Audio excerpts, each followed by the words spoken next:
rise.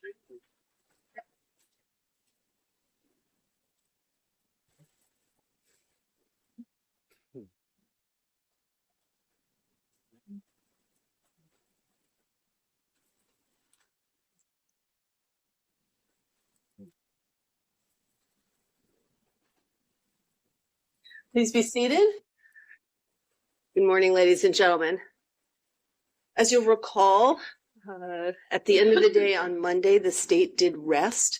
So, Attorney Strand, does the defense wish to call any witnesses? Yes, Your Honor. The defense calls Dr. Mathilde Pelleprat.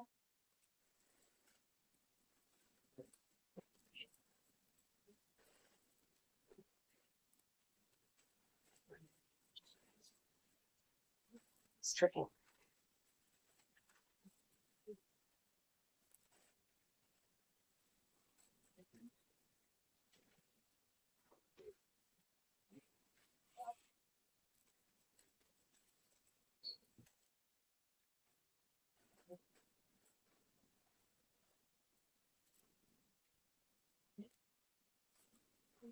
Dr. Pelleprat, you can give your bag to Katie if you'd like.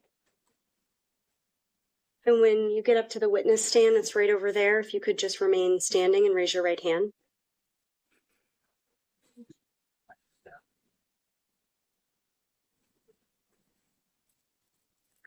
Do you swear to tell the truth, the whole truth, and nothing but the truth under the pains and penalties of perjury? I do. You may take a seat. Thank you.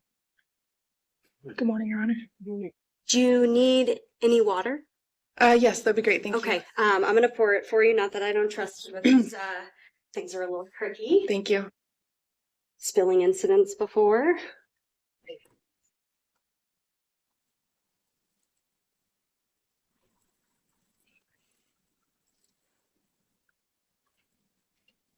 And I have put a copy of your report in front of you. It's turned upside down.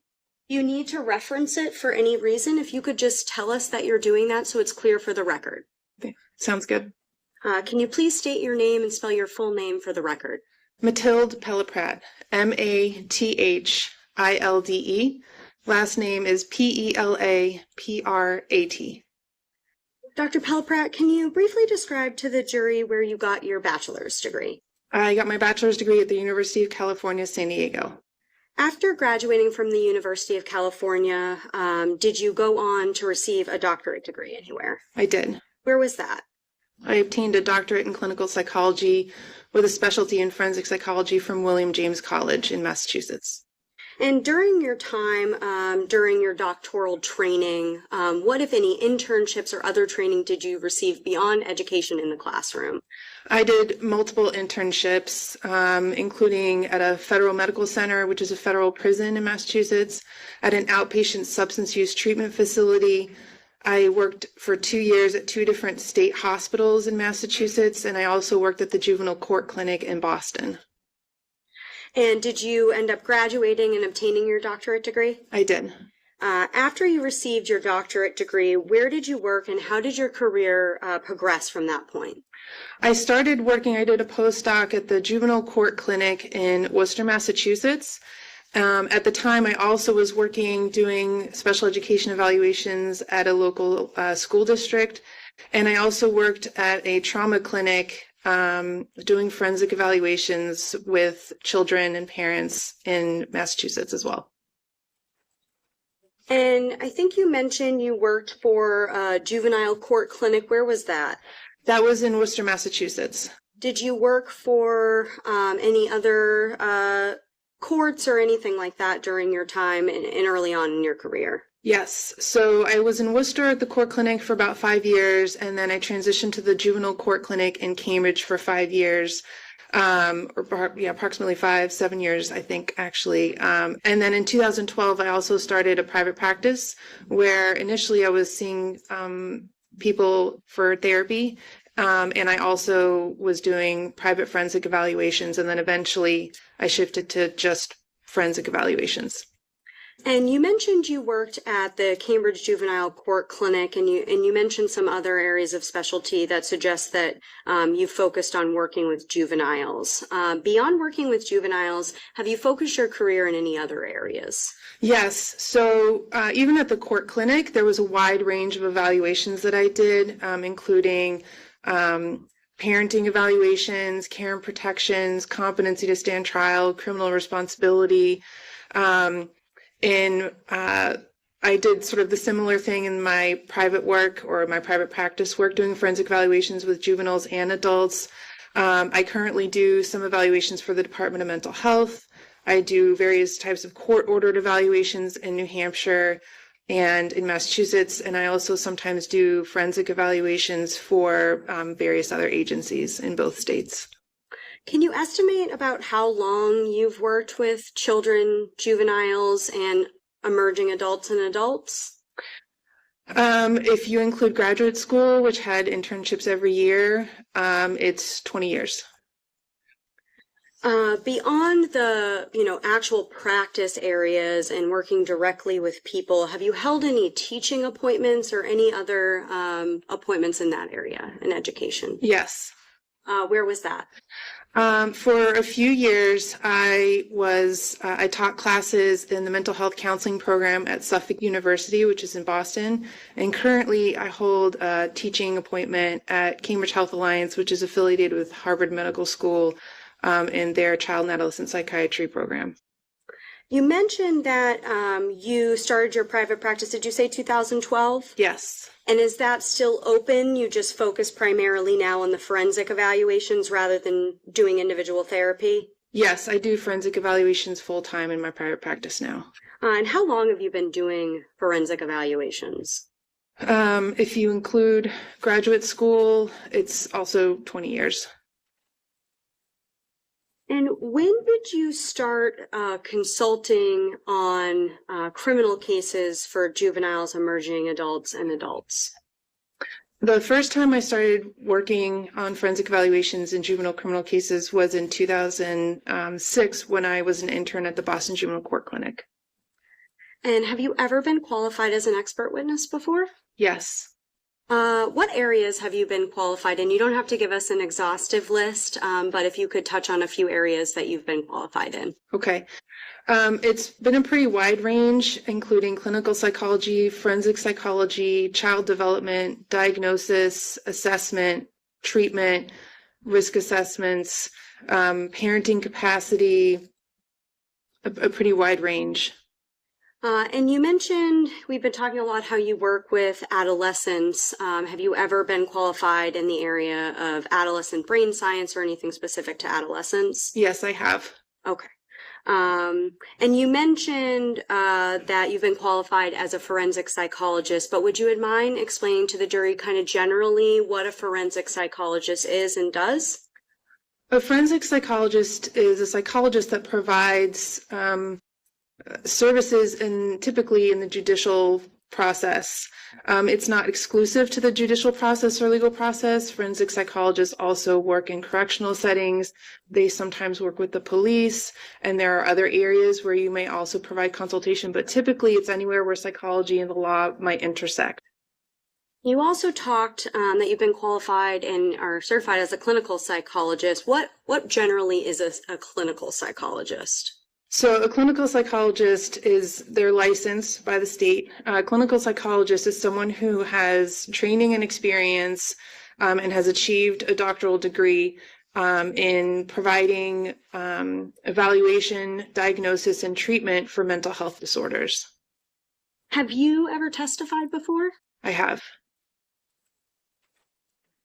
And you mentioned a couple other entities that you've done evaluations for. When you're doing evaluations for the school district or the court, is it the school district and the court that hires and retains you? So when I was working at the court clinic for about 10 years, actually more than that, it's about 15 years, all of those evaluations were court ordered. So it was a judge requesting the evaluation. It wasn't one side or the other. It was specifically ordered by the court to evaluate a juvenile or their family. And And then with school districts, it's the school district requesting it. With the Department of Mental Health, it's the Department of Mental Health that's requesting it. So there's sort of different types of referrals sources that I work for. Now that we've sort of talked about your education, your experience, and where you've applied your expertise, I want to talk a little bit about what you rely on in actually forming your opinion.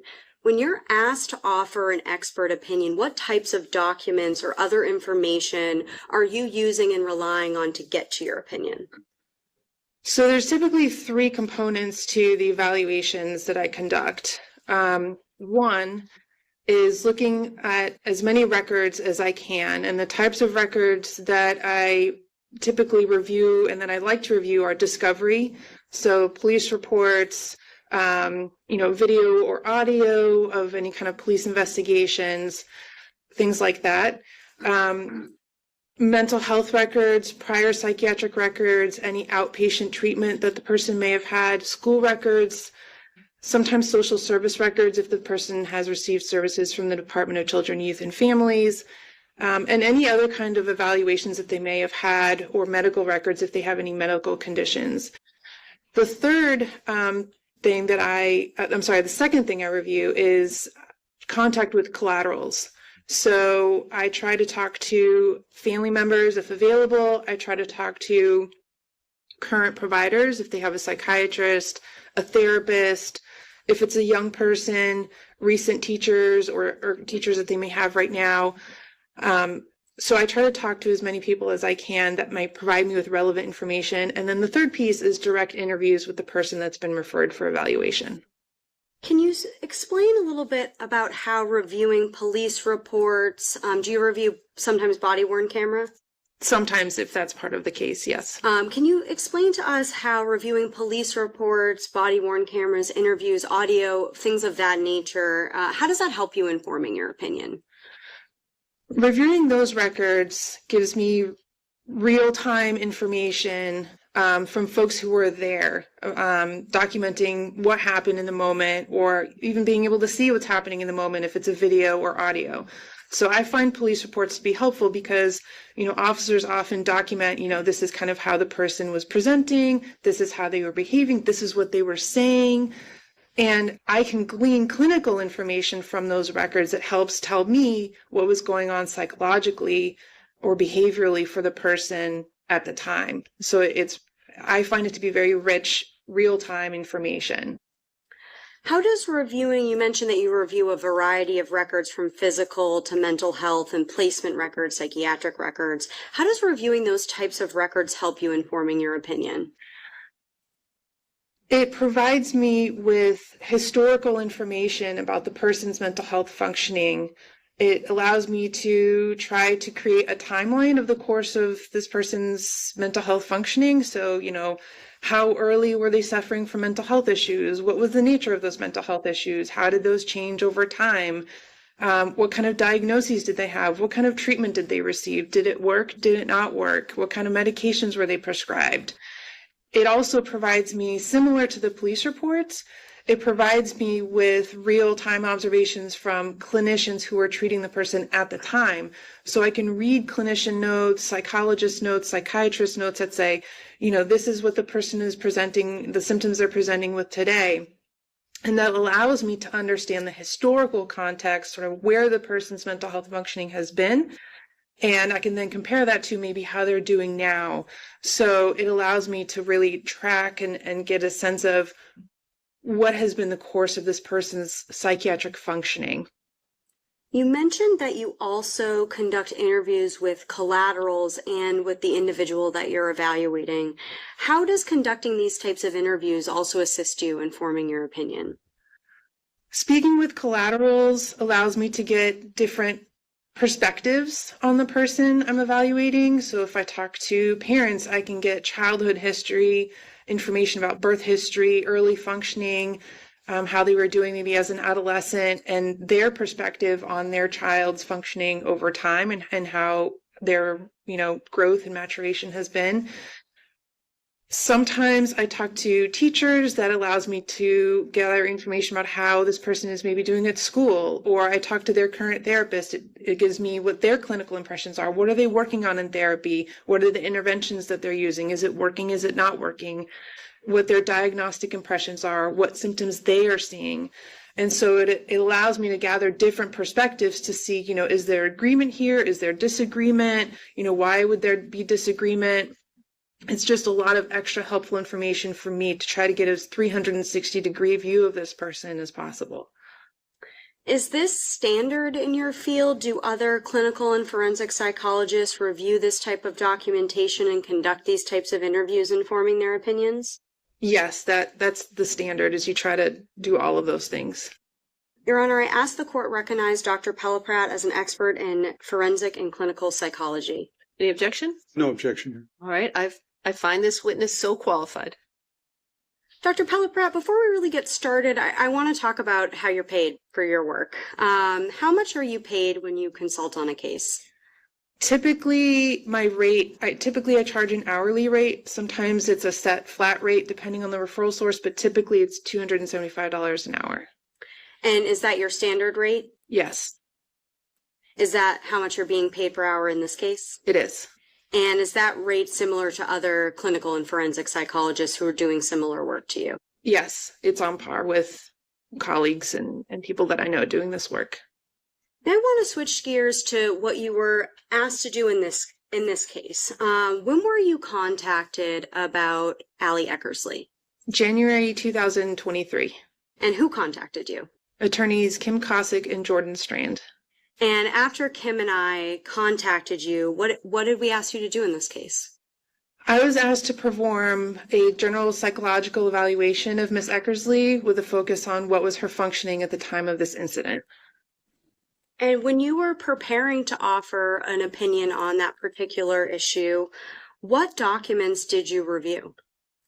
I reviewed discovery, including police reports, body-worn camera footage, audio and video of the police interview. I reviewed extensive clinical and mental health records. There were over 7,400 pages of records that I reviewed that included records from placements that Ms. Eckersley had been in as a child, psychological evaluations that had been done of her, school records, records from intensive in-home services, from psychiatric hospitalizations. I also spoke with her parents and her therapist that she had been recently meeting with at the time that I met with her. You said that you reviewed interviews. Who were those interviews with? The interviews with, do you mean the interviews? You said that you reviewed an interview. I think you said that the police did. Who were the police interviewing? Miss Eckersley. And did you review any, I know you said you reviewed body-worn camera. Did you review any other audio in this case? There was also the 911 call that Miss Eckersley made. And did you meet at all with Allie? Sorry, you call her Miss Eckersley. I call her Allie. Is it fair to say we're talking about the same person? Okay. How many times did you meet with Allie? I met with her 4 times. And after reviewing all of the rich data in the records, all of the audio, video, body-worn camera, police reports, after these interviews that you did with Allie and the collaterals, what was your overall impression of Allie's mental health history? Miss Eckersley started exhibiting mental health symptoms at a very early age, at 2 years old. And the nature and course of her symptoms over the childhood and adolescence, the nature of the symptoms that she exhibited were consistent with bipolar disorder, attention deficit hyperactivity disorder. There were also symptoms of post-traumatic stress disorder and obsessive compulsive disorder that were noted at times. The course of her symptoms included emotional dysregulation, difficulty controlling her behavior, extreme vulnerability to the influence of others, a lot of concerns around delayed maturity. So across all of the records, pretty consistently, it was noted that she had bipolar disorder, ADHD, significant executive functioning deficits, difficulties with interpersonal functioning, and delayed maturity was one of the most significant things that was noted. And the severity and acuity of her mental health issues was so much so that she required multiple psychiatric hospitalizations, several long-term residential placements when she was at home. Intensive in-home services were needed. She needed special education services. And even with all of that support, she really struggled on a day-to-day basis. In my professional experience, her mental health history is one of the most severe and acute and chronic mental health histories that I have ever seen in a child. That was also noted by other providers who were evaluating and working with her at the time when she was a child, that it was one of the most severe cases of pediatric bipolar disorder that they had seen. And you know, it was a very complicated and severe and persistent course of mental health issues that she suffered throughout her childhood. And you mentioned specifically that she had this acute and is it fair to say complex? Yes. Mental health history as a child. Was that consistent as she became an adolescent and emerging adult? Did it remain complex? It did. So when she approached adolescence, she had the same diagnoses: bipolar disorder, attention deficit hyperactivity disorder, PTSD.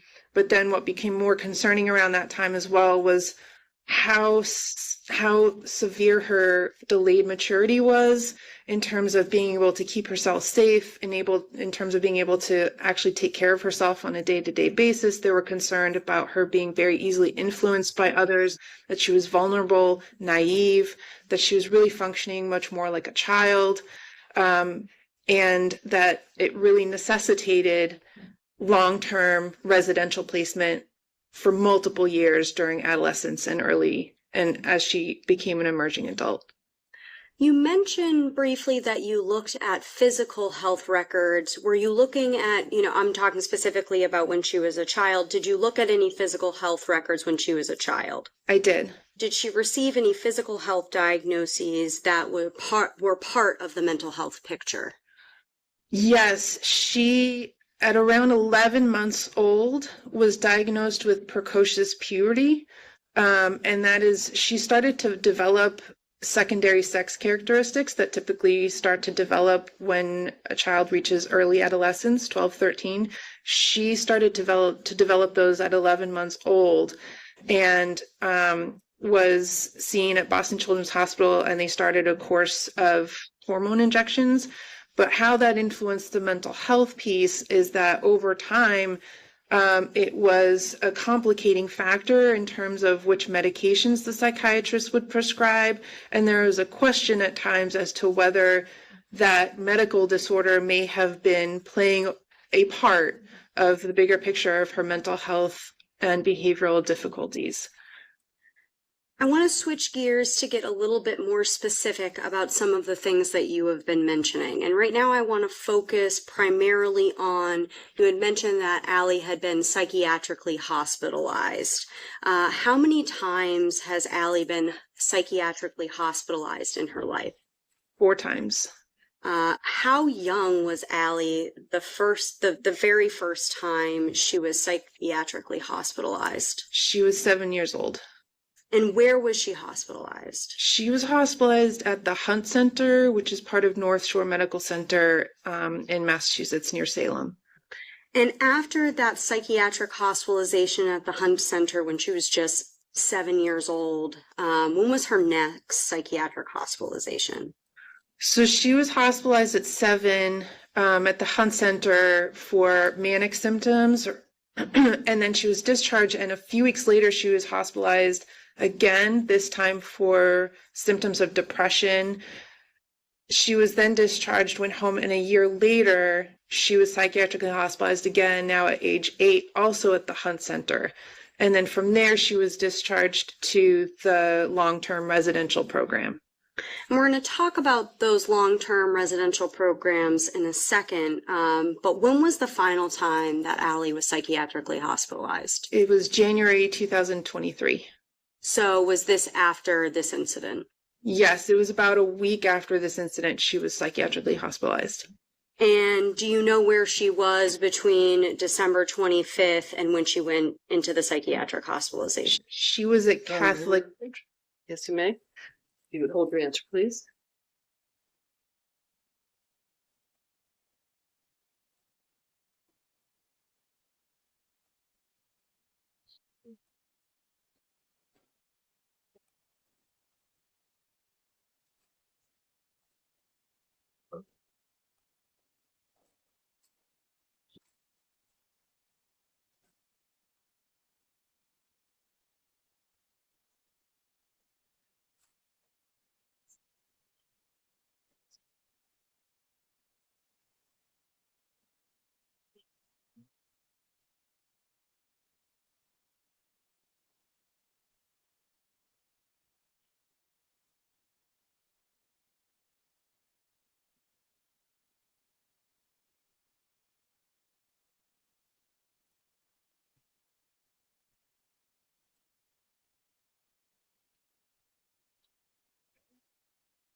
The objection is overruled. Thank you. Dr. Pellicott, do you know where Allie was between when this incident occurred on December 25th and when she went into her psychiatric hospitalization? She was at Catholic Medical Center. And how long was she at the fourth psychiatric hospitalization? About 2.5 weeks. And now I want to shift gears a little bit to what you were talking about, those long-term residential placements. And I think maybe some of our jurors know what that is, but maybe some of them don't. So could you generally explain to the jury what a residential placement is? A residential placement is a program that is specifically designed for children and adolescents who are having chronic, severe mental health or behavioral issues. It's typically, a building or a campus or house that is locked. It is staff supervised 24 hours a day. There's a treatment team that works with the child. Typically, the children go to school, or the adolescents, they go to school on that campus, and it is meant to be a highly structured, very closely supervised and monitored place where they live. So that, they eat, they have a room, they have activities, they do their treatment there, and they live there for a long, typically, I would say typically most folks stay at residential placements a minimum of 5 to 6 months and upwards of a couple of years. It's sort of, in my experience, what has been kind of like the typical range of someone at a residential program. And you mentioned that a residential program, it sounds like it's a 24/7 Yes. situation. Yes. Do residential placements have other types of programs that kids and teenagers and young adults can engage in, different than the 24/7 structure? Yes. So sometimes they offer day treatment programming. So if you maybe get discharged from the program and you go home, you can go back and do some day programming. Some of them also have day school. So typically the schools in those programs are therapeutically informed. They're highly structured. They have a high staff to student ratio, so that, if a child is having difficulties in the classroom, there's enough folks that can respond to that therapeutically. So some folks who are residents there and then get discharged home go back for school during the day because they just need that kind of structured setting for their education, for the school setting. And is school at a residential placement or one of these day programs the same as a traditional school? No. How many residential placements did Allie live at throughout her life? She had 2 long-term residential placements. So the first one happened it started when she was 8, and she stayed there for 2 years, and then she went home. But she stayed attending at that program's day school for a year, and then she went back to the sort of public school, still in a specialized program within that public school setting. And then several years later, when she was 15, she went back to that the same residential program, which was called the Perkins School, and she was there for 5 years, from 15 to just about 20. Is being in a residential placement for 5 years typical? No, that's the longest I've seen someone be in a residential placement. And how did being in, it sounds like you described these are highly structured. Is that fair to say? Very structured. I mean, there's never a moment when the child or when the resident is without a staff person either in the room or being monitored, because, they just need that level of monitoring and supervision to keep them safe. How did being in these highly structured programs for that long of a time impact Allie's social development? Well,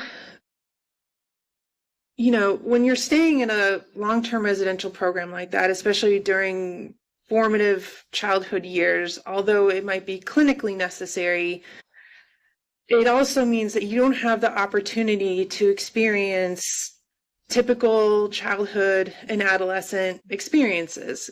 They're not going to a typical school. They don't have long-term friends. They're not on a sports team. They're not having play dates. You're not at home with your family and whoever your parent or your caregiver is. You're not going out to the movies. So they're not experiencing typical child and adolescent experiences that are important for development. Those are experiences that you need to develop social skills, to develop how to interact with people, to develop how to, take care of yourself every day, take a shower, figure out what to put in your backpack, things like that. They're not having those opportunities. You're in a staff supervised, highly structured clinical setting where there's also other kids that are suffering from significant mental health and behavioral issues. So it can be a challenging and scary environment for kids sometimes. And although you may develop a close relationship with some of the staff, it's not the same as being at home with a parent or a caregiver or extended family. So they are not afforded opportunities to develop the skills, the foundational skills for a successful transition to adulthood. But often they have to be there to keep them safe. It's clinically necessary. So there's pros and cons to those programs. So despite, some of the things that impact social development by being in these highly structured environments, were these placements therapeutically necessary, in your opinion, for Allie? They were. I mean, there were so many concerns about her ability to stay safe and take care of herself, and it just was really necessary to teach her sort of basic coping skills to manage her mental health and behavioral issues. And now we've talked a little bit about how Allie grew up. I want to focus a little bit on you said you reviewed psychological evaluations. So yes. I'm curious how old Allie was when she had her first psychological evaluation. The first she was first treated by a psychiatrist at 2.5, and so she was first evaluated then. When she was 6 years old, a formal sort of larger psychological evaluation was conducted with psychological testing and review of records and things like that. How many times has Allie engaged in psychological evaluations throughout her life? So in addition to the sort of day-to-day assessment and evaluation of how she's doing within a residential program that the team might do or that staff might do. In terms of independent, or supplementary psychological evaluations performed by psychologists, she's had over a dozen. What has the psychological evaluations and assessments Allie has engaged in consistently revealed about her social, emotional, mental, and behavioral health?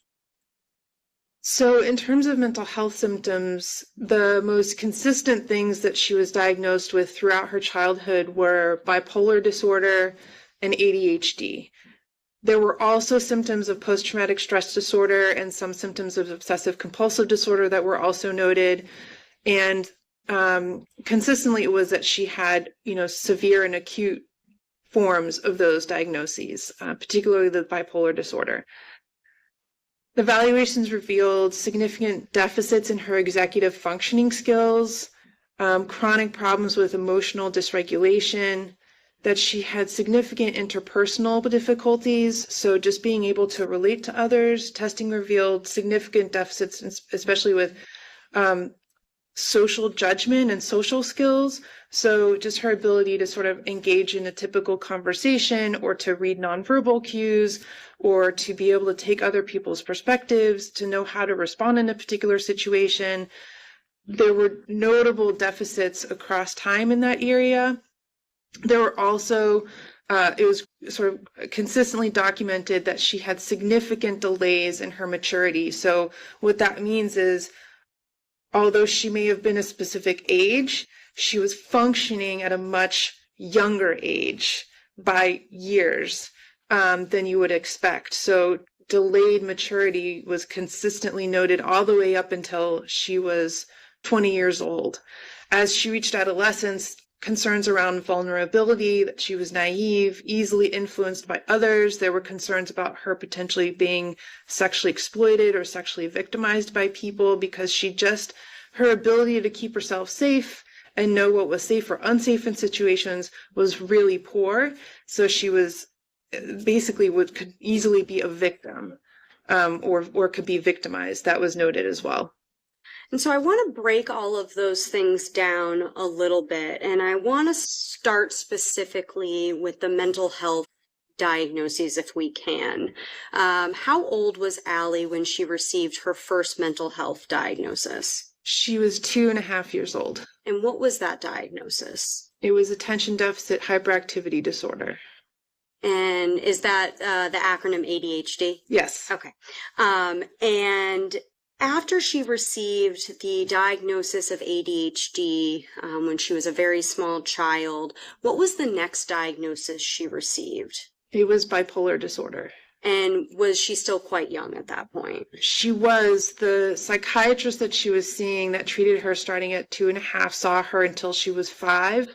And in those records, it was noted that within about 6 months to a year of observing her from 2.5, that bipolar disorder was added, and he started prescribing medications to treat both ADHD and bipolar disorder.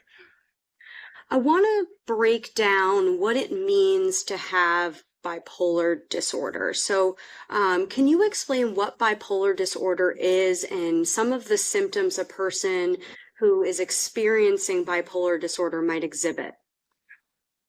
Bipolar disorder it's a mood disorder characterized by manic episodes, depressive episodes, sometimes hypomanic episodes. The way that it presents in adults can be a little bit different than how it presents in children and adolescents. So in adults, manic episodes, it's typically elevated mood. They're feeling very positive. They have racing thoughts. They might be very talkative. Their behaviors are a little out of character from what, is sort of their typical personality. There's usually reduced need for sleep, pressured speech. They're talking very fast. Depressive episodes are sort of kind of the opposite to that. There's depressed mood, tearfulness, dysphoria, suicidal ideation, low self-esteem. And so with an adult, you might see them cycle through those manic episodes and depressive episodes. In young children, how it often presents is behavioral and emotional dysregulation. So, all kids tantrum, But I'm talking about extreme emotional dysregulation, tantrums that are very intense, really outside what you would normally expect for, say, a 3-year-old, 4-year-old, and they last a long time, and they're unable to kind of bring themselves back to a baseline. They can be in behavioral discontrol, so they are, impulsive. They may, put themselves in risky situations or do things that might put their life in jeopardy, and they just don't know that. So it's significant emotional and behavioral dysregulation in children, and sometimes you see suicidal ideation, sometimes you see suicide attempts. So the presentation is a little bit different between adults and children, but as children age and become adolescents and adults, it starts to become a little bit more clear, oh, this is a manic episode, or this is a depressive episode. And I want to make sure I understood you correctly. And it sounds like you're saying that when someone is experiencing their symptoms of bipolar disorder, there can be highs and lows. And for the record, I'm kind of moving my hand like a wave. Is it fair to characterize it like that? Yes, it can be like that. So the manic episodes, if you want to think of it as the mood is very elevated, right? So if most folks are kind of like this, kind of in this amplitude, folks with bipolar disorder, they have very high highs and very low lows. So think of it as like sort of big peaks and valleys. And the frequency with which they kind of move through those can vary from person to person. Sometimes it's what we call rapid cycling, in which the mood changes sometimes just within the day or from day to day. Sometimes it's week to week. Sometimes folks have a manic episode for a couple of weeks and then they have a prolonged depressive episode for months or sometimes years. Sometimes they have periods where they're kind of back at baseline, especially if they're getting treatment. So it can really vary. And can that change potentially from, minute to minute, week to week? It can. And you mentioned that the symptoms of bipolar disorder, they can manifest themselves one way, potentially when someone's a child, and then it can sort of change over time as they grow into adolescence and adulthood. How many doctors confirmed this diagnosis of Allie of bipolar disorder throughout her life?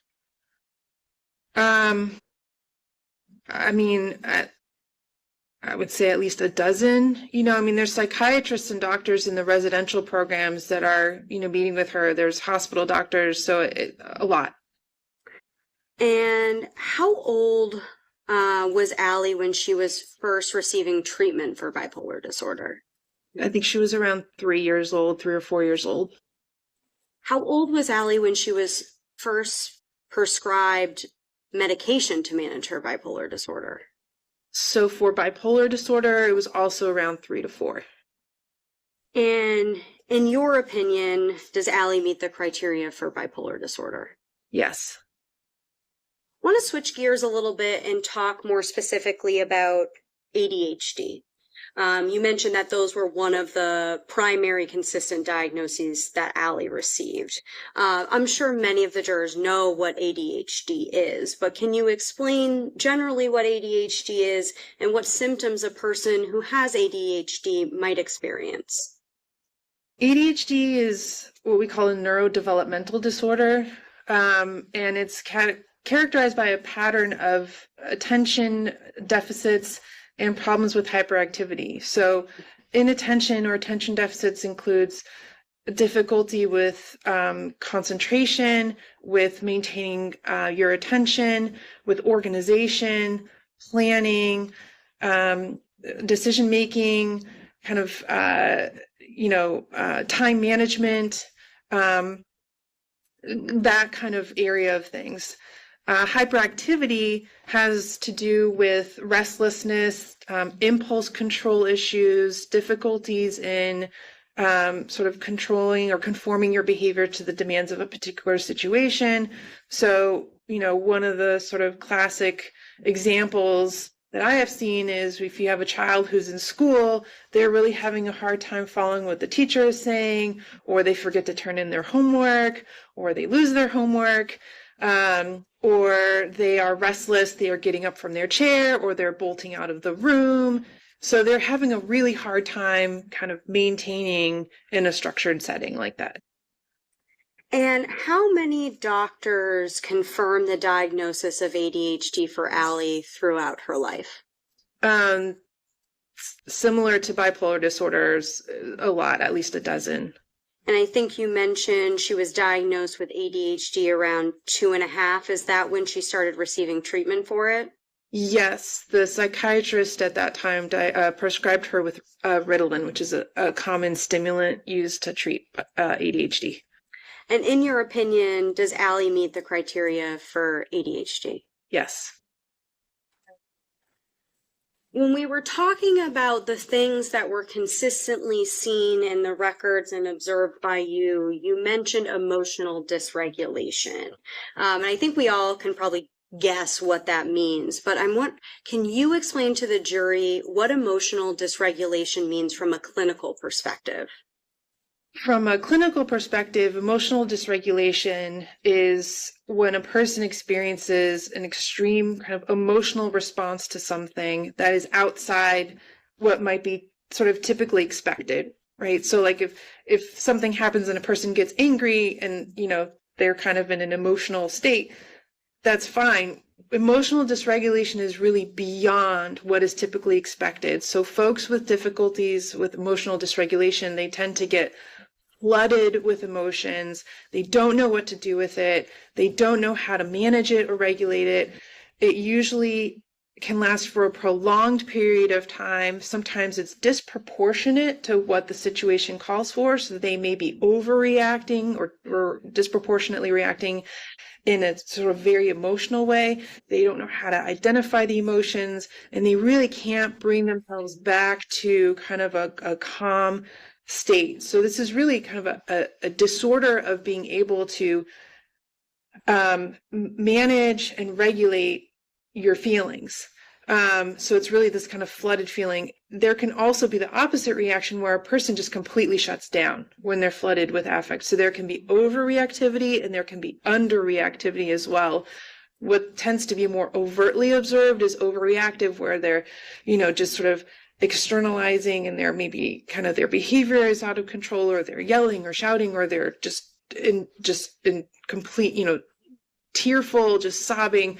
It's a really extreme emotional reaction.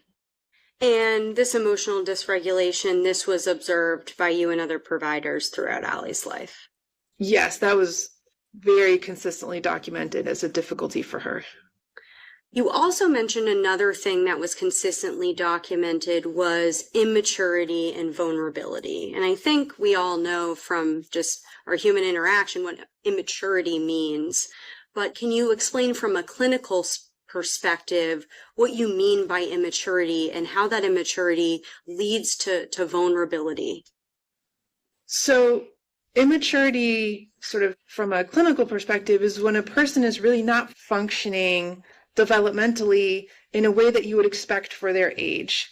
So sometimes that can be emotionally, maybe, kind of that emotional dysregulation I was just talking about. Maybe they're really sensitive, or they have big emotions when you would otherwise expect them to be able to kind of manage that. Sometimes it's behavioral. It can be social as well. So oftentimes folks who are developmentally immature, they have difficulty with daily living tasks. They don't know, sometimes it can be as profound as like they don't know how to shower, they don't know how to take care of themselves, or they have significant deficits in judgment or social skills. So they're really not able to do the tasks that you would expect someone to be able to do for their, what we would call chronological age, or like biological age, right? Like if they're 15 and they're developmentally mature, maybe they're acting more like a 10-year-old or an 11-year-old. So oftentimes they can present as naive, as vulnerable. So especially when you get to the sort of adolescence and early adulthood, if someone is very developmentally delayed maturity-wise, there can be a lot of concerns about them being able to keep themselves safe because they're easily influenced, or they're naive, or they're vulnerable, or they're gullible, or they can't make healthy and safe decisions for themselves. And in the records and in your observations, was this immaturity and vulnerability documented and present for Allie throughout her life? Yes. And Was the idea that she could potentially become vulnerable at any point realized? It was. And what happened? So when she was, I think it was around 12 years old, and she was home, living at home, but was attending the public school system where she was living, they had placed her in this one program where actually psychological evaluators had noted in their previous reports that they were concerned about her going to that program for school because of her risk or vulnerability for being victimized. She ended up at that school, and there were several instances where she was sexually assaulted by other boys who I think recognized that she was naive and vulnerable and took advantage of that. And she did not realize in communicating with those boys or in going into the bathroom with them that they maybe had not so good intentions. And so she was unfortunately sexually victimized a few times at that school when she was about 13 years old, I think. I want to switch gears to one of the last things that you said was consistently documented for Allie. And this is what you said, impaired executive functioning. What is impaired executive functioning? Well, executive functioning skills are skills that are, they're located in the frontal lobe, like right behind your forehead in what we call the prefrontal cortex. And executive functioning skills are things like working memory, planning. They're involved in planning, judgment, things like initiating tasks, being able to organize, being able to manage your time, being able to weigh the pros and cons of a situation, to assess potential courses of action and what the consequences might be. They're often involved in judgment and decision making. So when you have deficits in those skills, which deficits in executive functionings you are frequently seen in kids with ADHD. In fact, it's they kind of go hand in hand a lot of the time. When you have deficits in those skills, and it can vary where you have deficits, but you might have difficulties with memory functioning, with just making healthy or safe decisions, with judgment, with insight. So those are some of the things that you would see in folks who have deficits in executive functioning. The way I think of it sometimes is you might have a really smart kid and you're telling him in the morning, hey, go grab your backpack, grab your shoes and your water bottle, and let's go. And they show up at the door and all they have is their water bottle. And you're like, well, what happened to your backpack and your shoes? And like, I forgot. But this kid might be getting straight A's. So they just need a lot of support. But that's an executive functioning skill, to be able to follow a series of instructions or directions. So that, I think that's an example that folks can sometimes relate to. And this impaired executive functioning, was that consistently present in the records you reviewed and the doctors that assessed Allie and in your assessment of Allie? Yes, she had a lot of testing, psychological testing done to sort of objectively assess that, and that was consistently noted in her records. And are all of these things we've been talking about consistent with your impressions of Allie's mental and behavioral and social development? Yes. Are they consistent with your impressions of Allie's social, emotional, mental, and behavioral health in December 2022? Yes. I want to go back a little bit to Allie's late adolescence when she was about 18 years old. Where was Allie living after she turned 18, after she technically became what we see as a quote-unquote adult? She was at the Perkins residential program. She had been there since age 15, and when she turned 18, they transitioned her to like a transitional living program. The goal of that program is to try to prepare you to hopefully later be able to live independently or somewhat independently. And so she was transferred to that program within the Perkins system. Did Allie, other than being in this Perkins School transitional living program, did Allie receive any additional supports as she turned 18? Her mother obtained guardianship over her at the recommendation of the program due to concerns that they had about Allie's competency to make decisions for herself as an adult, and the guardianship was granted. When did Allie transition out of this Perkins School transitional living program, and where did she go when she transitioned out of that program? She was close to being 20. They transitioned her to this program called the Bridge Program. It was a supported living program for young women. And the idea there was that Miss Eckersley would be able to have supported, so there's staff there. It's not as intense as the residential program, but it is staff supervised. And typically you attend day programming, or sometimes you do some vocational training. Some folks may have a job, but she was in a supported living program. And when Allie was approximately 20 years old and living at the Bridge home, what at that time was the focus of the doctors and the providers and the supports there for Allie? So when I reviewed the documents for around that time and the evaluations that they conducted, there were multiple areas of concern. One, she continued to suffer from psychiatric symptoms of bipolar disorder and ADHD. So although there had been some progress, she still had poor coping skills. She still was experiencing mood swings. She still had some emotional dysregulation. She would still have behavioral difficulties, problems with impulse control and things like that. So the psychiatric symptoms, although they were being treated, the treatment was somewhat effective, there were still concerns around that. There were also significant concerns around her delayed maturity and her vulnerability. So at that particular time, they described her as being naive. I recall in one of the records that, she was described, although what we would call an emerging adult at the time, that she was actually functioning much more like an early adolescent, that she sort of lacked common sense intelligence, so just kind of knowing how to navigate the world. And there was a lot of concern about vulnerability and being easily influenced by others, that she had poor boundaries in her relationships. They had found her on the internet talking to older men, and that she was really naive to what was being talked about in terms of, trying to meet up with her.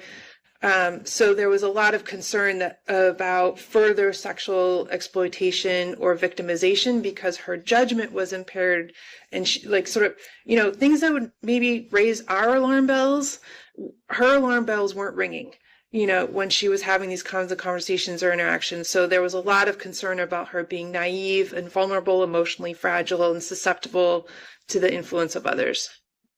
How long was Allie at the Bridge home? About 3 to 4 months. And where did Allie go after leaving the Bridge home, if you know? She went to New Hampshire. And do you know why she left and went to New Hampshire? The records indicated, and Miss Eckersley told me, that she met an older man online who told her to come up to New Hampshire to be with him, and she did. Is that kind of decision consistent with the impulsivity and vulnerability people were concerned about? Yes. And so you said that she came from the Bridge home up here to New Hampshire. Do you know where she was living? My understanding is that she was unhoused. She was homeless for the entire time that she was living in New Hampshire, which was about 4 to 5 years.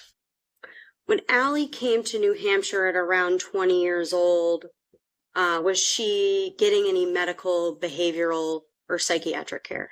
No, she went to Riverbend counseling very briefly, but that didn't continue. So she basically had no mental health or medical treatment. How long did Allie remain untreated after leaving the Bridge home when she was 20 years old? Well, it was essentially the whole time she was in New Hampshire, so about 4 to 5 years. In these years that we're talking about, sort of the 20 to 25 range, I mean, how important are those years for a young person's development? And more specifically, how important was those years to Allie's development? Well, in general, those are still really important developmental years. The brain is still developing, maturity is still happening. what we typically have understood as adolescence is actually now, with a lot of neuroscientific research, is still actually happening in the early 20s. So they are important years in terms of, maturing, in terms of learning and acquiring skills to be a functioning adult in society. And so, you sort of need an environment that is conducive to that. But for Ms. Eckersley, she was living in a situation with, chronic stress. She had no home. She had no medical or mental health treatment. She did not have any caregivers or providers sort of supporting her. She was victimized at various points during that time. So the environment that she was in was not only not conducive to growth and progress and maturing, but it arguably exacerbated her mental health symptoms and potentially further stunted her maturity and development. And for lack of a better clinical term, before that point, Allie was already behind developmentally and maturity-wise. She was quite behind. And this 5-year period, is it fair to say that put her even further back? I think it's reasonable to assume that it put her back, or it at least held her where she was, but I think put her back more. Yeah. And you talked a little bit already about how being homeless impacted her mental health and development, but when Allie was unhoused during that period, was there anything else that was going on with her that was negatively impacting her overall mental and behavioral health? She was using methamphetamines every day. And was there any evidence in the records you reviewed that, and would it be fair to say that using methamphetamine every day, is that a substance use disorder? Yes.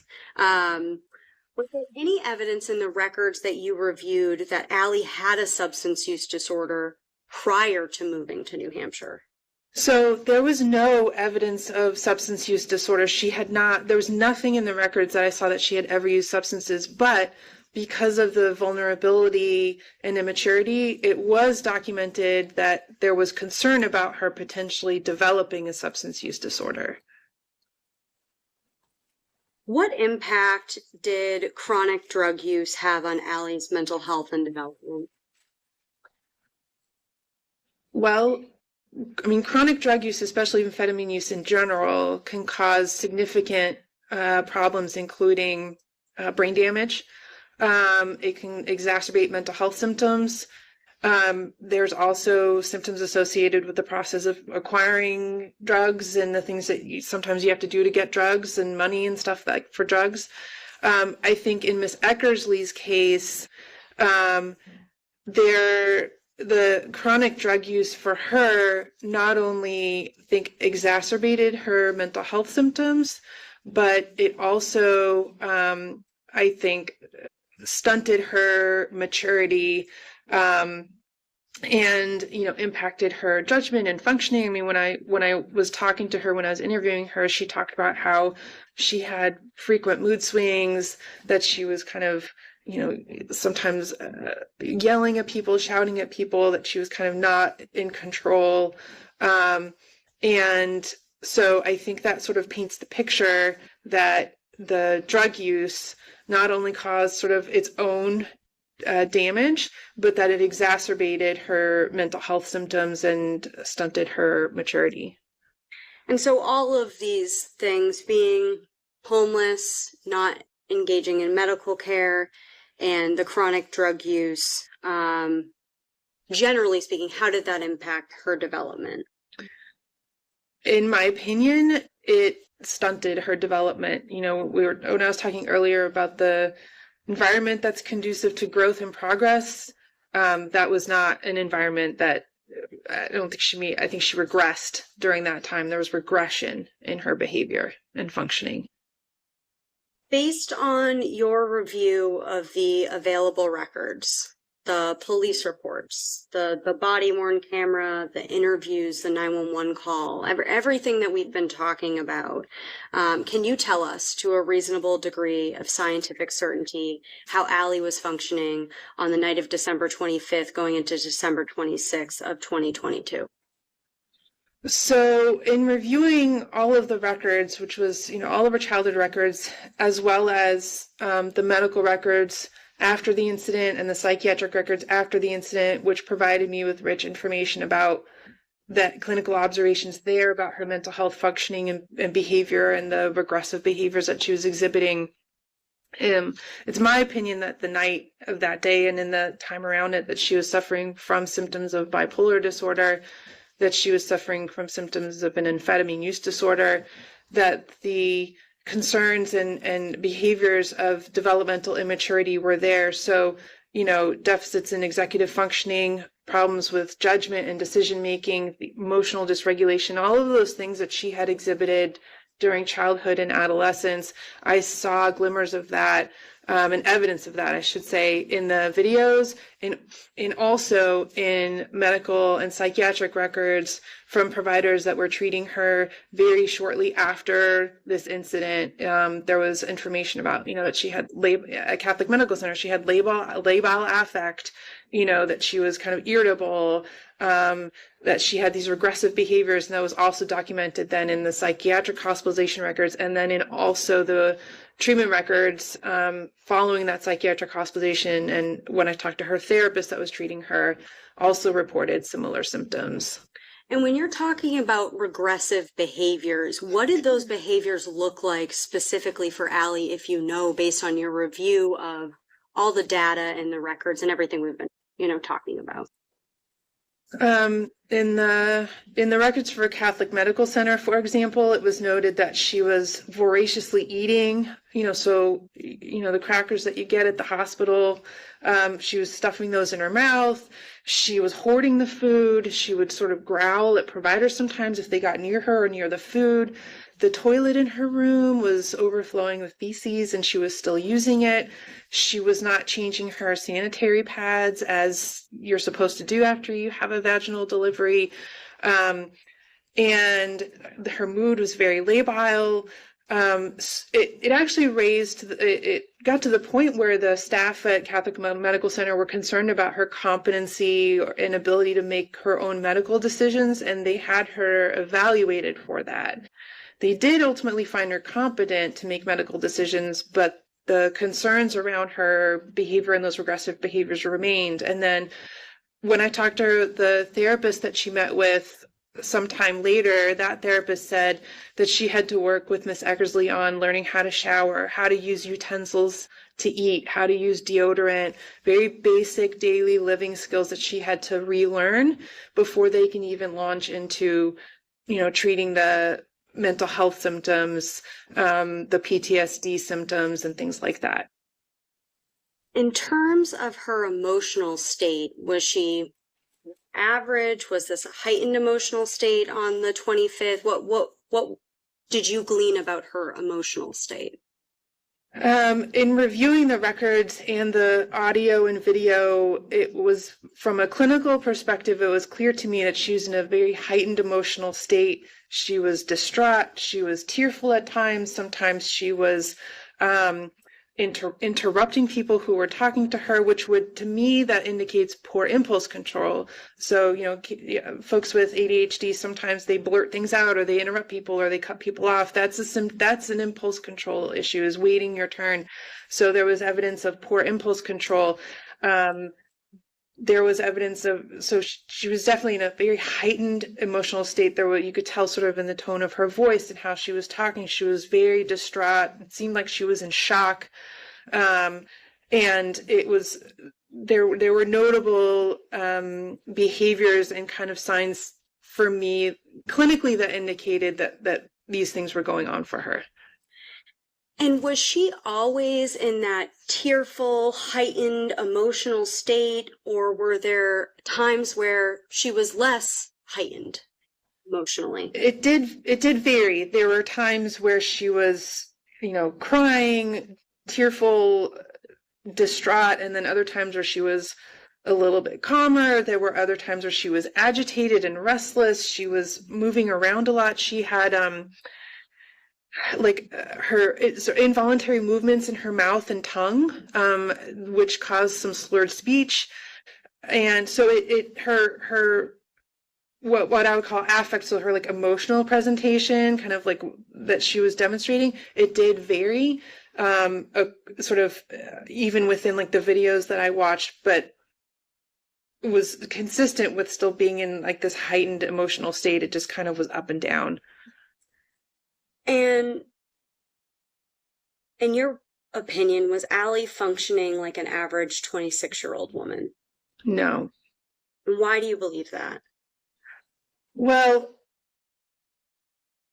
the totality of the records that I reviewed and the interviews that I conducted indicates that sort of before she even went to New Hampshire, she was way behind the curve. I mean, she was described at age 20 as really functioning like an early adolescent, so 12, 13 years old. And so she's already behind. And then now in New Hampshire, she's living in this chronically stressed environment that is sort of riddled with deprivation. She didn't know when she was going to get her next meal. Her mental health symptoms were untreated. Her psychosocial immaturity was still present. And so when you think about like the living situation and the living conditions that she experienced, likely perpetuated and in fact I think exacerbated all of those things. And then what's really helpful is that in the records from Catholic Medical Center and then Bournemouth Hospital, which was the psychiatric hospital, and then even with the records after that when she received treatment and was at the sober living home and I talked to her therapist, it all converges. So whenever I do evaluations, I look for converging information. You know, is there agreement or is there disagreement? And here there was very clear agreement that this period of time in New Hampshire perpetuated these executive functioning deficits, poor social judgment, mood lability, the bipolar symptoms, ADHD, in addition to the drug use, and also caused these regressive behaviors. So when I see that agreement like that, it sort of gives me a lot more confidence to say this was definitely present not just that night, but in the time around that incident. And so when we're talking about Allie, we are talking about all of these things going on for her at the same time. Yes. I can just have a minute. Yes.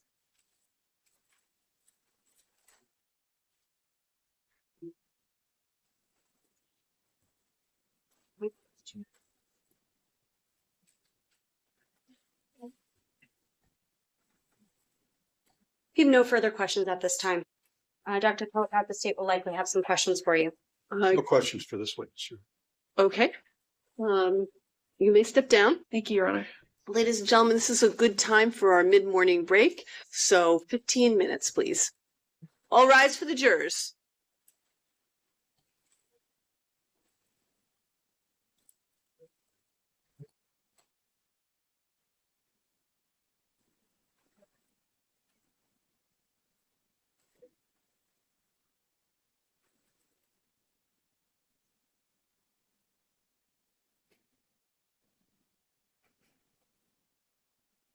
Ma'am, you may step back.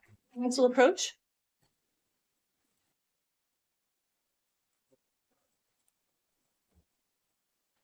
Yes.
About 15 minutes.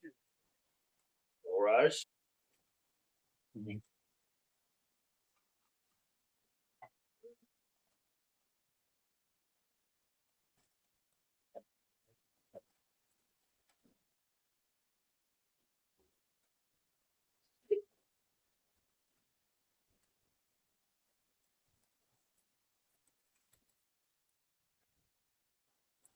Waiting for the other stuff to happen.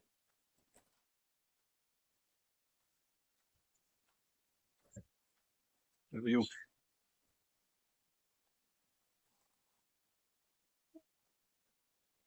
How you doing, Chief? How are you? Good.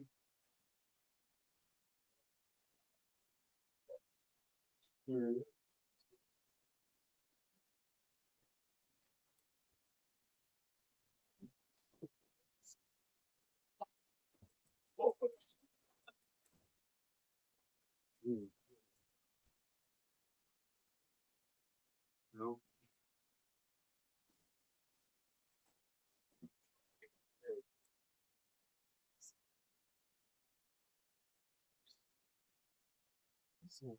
Wow.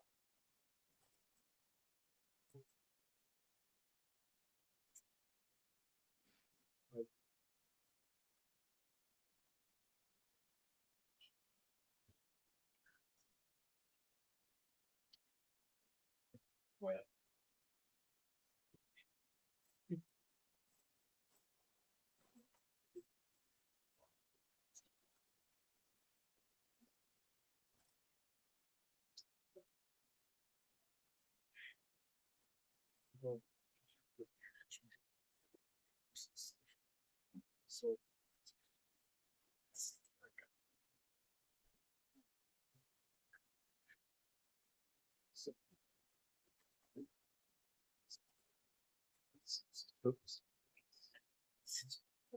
Yep.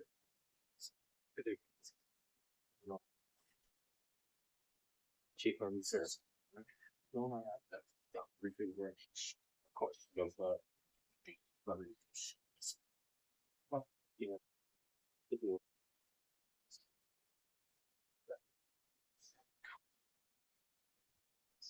Sounds we just design. Yeah. This. More what it's about. You. No.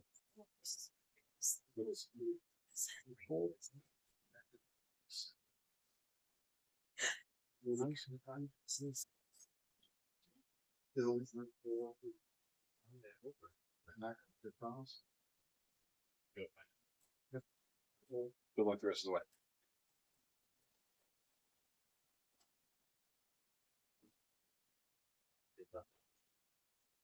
That's it. Just accept it.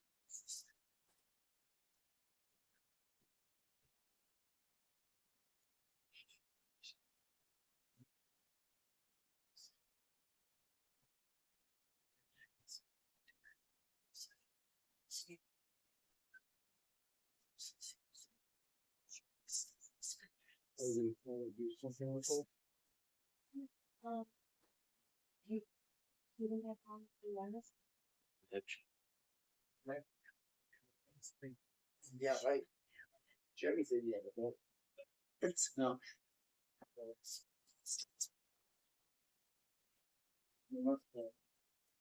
I don't must spend.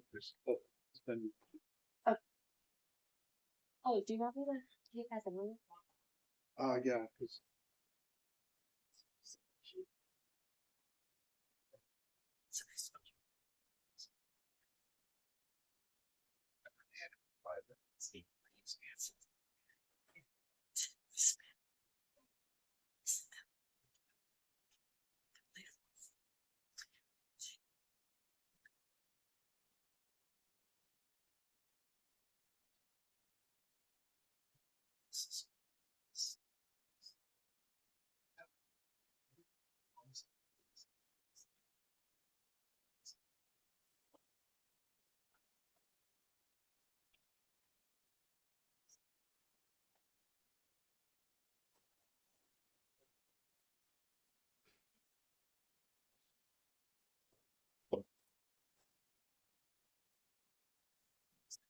What the result was? So.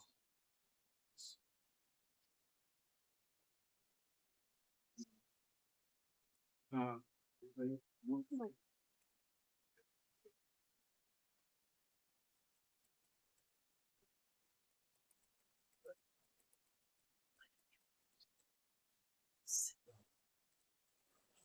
oh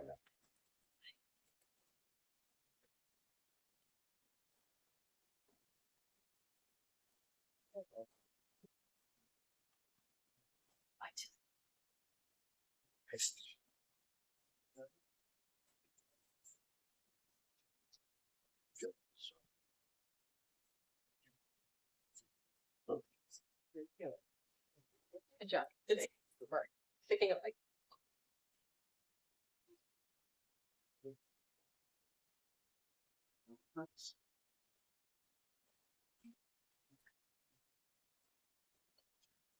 Yeah. Yeah. And we will.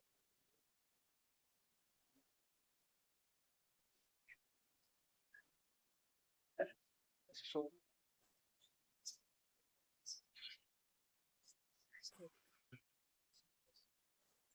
No.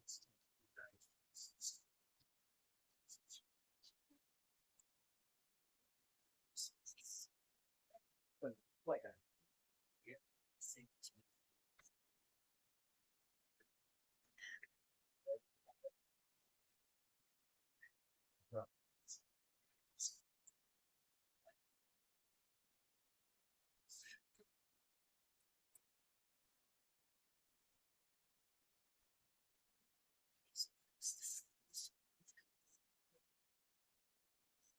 It's just.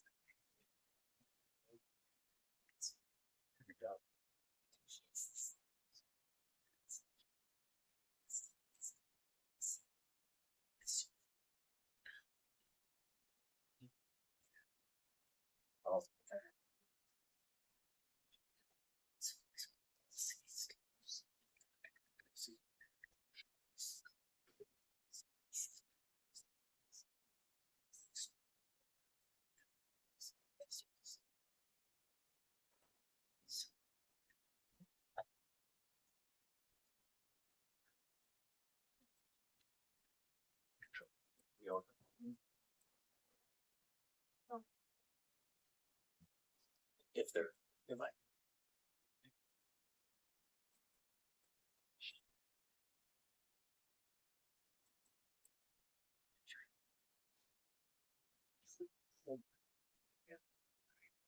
Carol.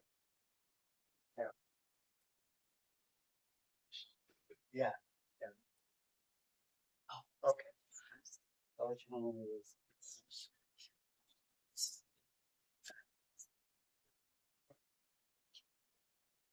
Just.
Yeah. Yeah.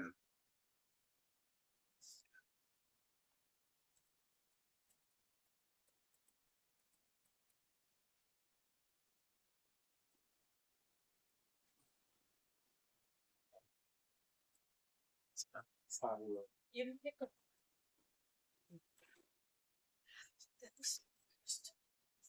Say it.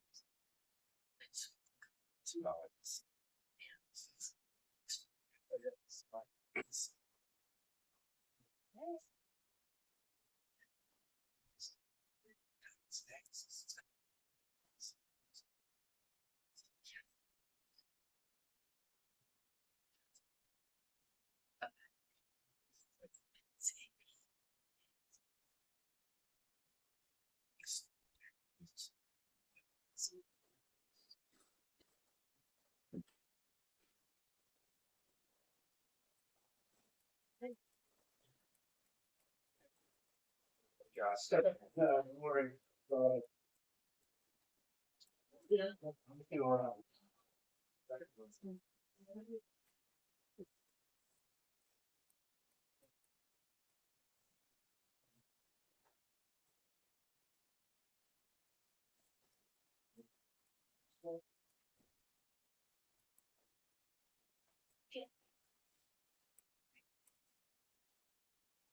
Take your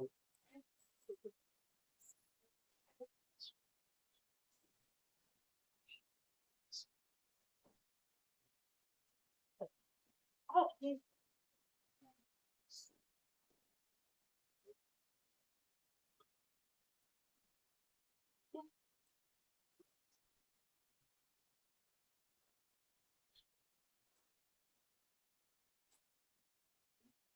Okay.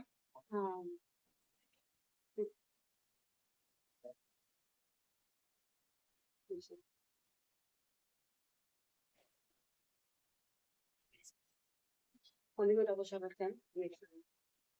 90. So let me get that. outside. Okay. See that.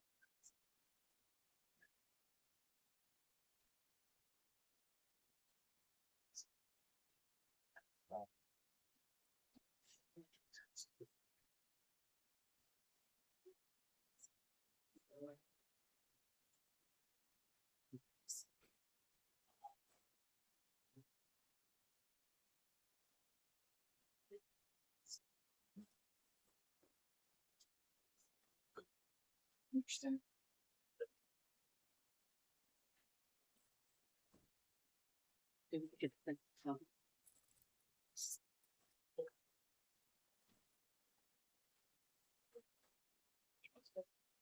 Yeah, thank you.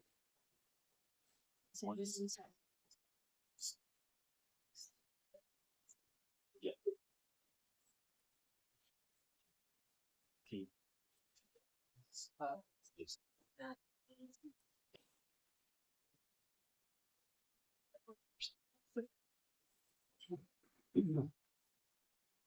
Yes.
All right.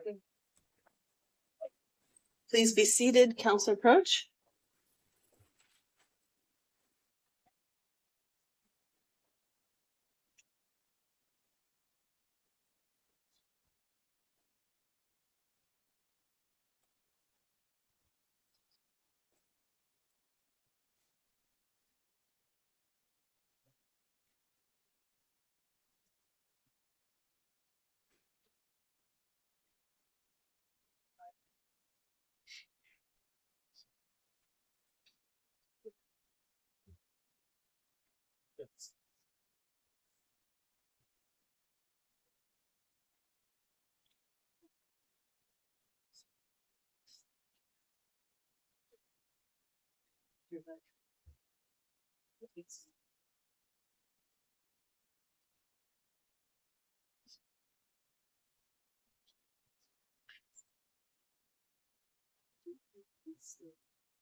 Yep.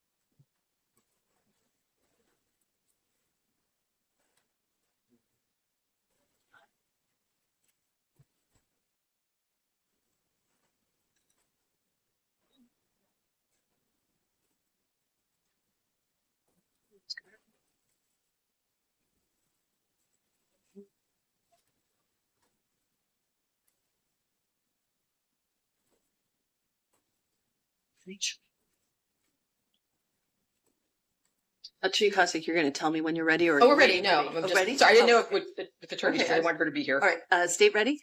Yep. All right. Send in the jurors.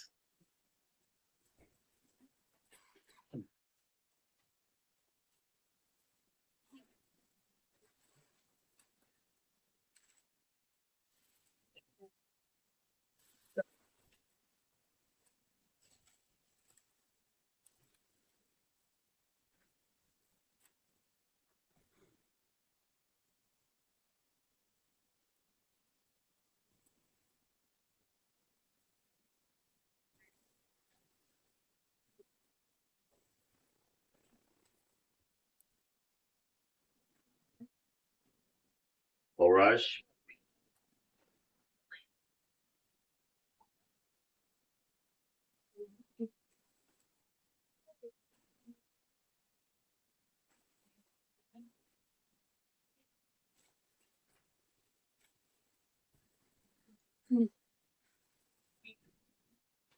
Please be seated. Attorney Cossack, does the defense wish to call any additional witnesses? The defense calls Allie Eckersley.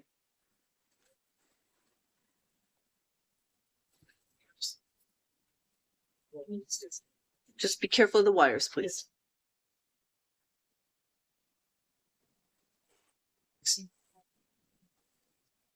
All right, Allie, stay standing, please. Raise your right hand. Do you swear to tell the truth, the whole truth, and nothing but the truth under the pains and penalties of perjury? I do. So sit down, please. And as everyone else has been told or asked to just keep your voice up a little bit. Yes. Okay.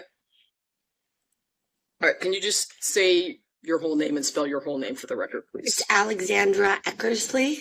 First name is Alexandra.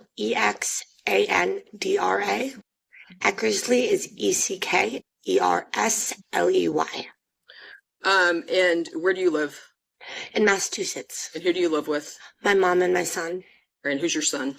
Teddy Eckersley. Okay. Is that the baby we've been talking about Yes. this whole time? Yes, Did you see him this morning? I did. All right. What was he doing? He was walking around and giggling and laughing. Okay. And then, but he's at home at your house? Yes. Okay. All right. So now you're living in Massachusetts with your mom and Teddy. Where were you living on December 25th, 2022?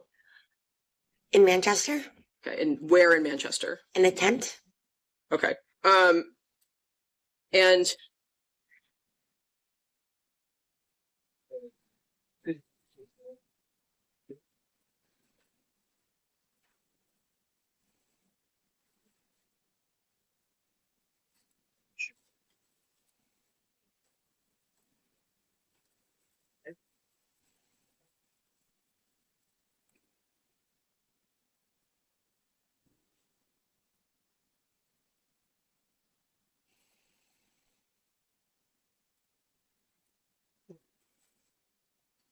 okay, Ellie, I'm going to show you what's been marked as Defense Exhibit AA. Okay. Okay. And I want you to look at it and just tell me. That was the tent I was living in. Okay. Is that what part of the tent it was? The living area. Okay. So is that where you slept? Yes. Okay. I'm sorry, Attorney Cossack, is that AA for identification or full exhibit? It's already been in as a full exhibit. So. Thank you. For the record, it's full exhibit.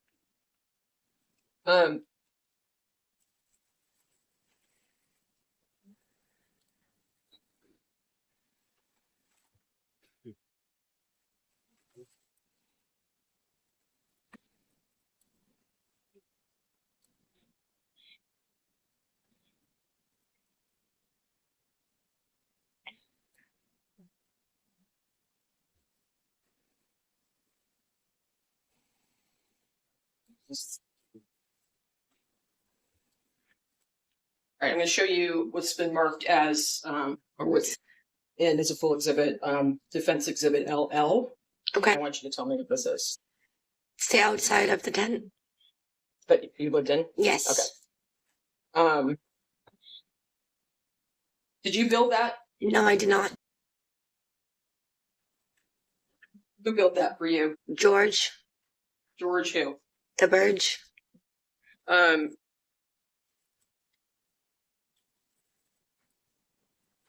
Did George live in the tent with you? Not all the time, no. Okay.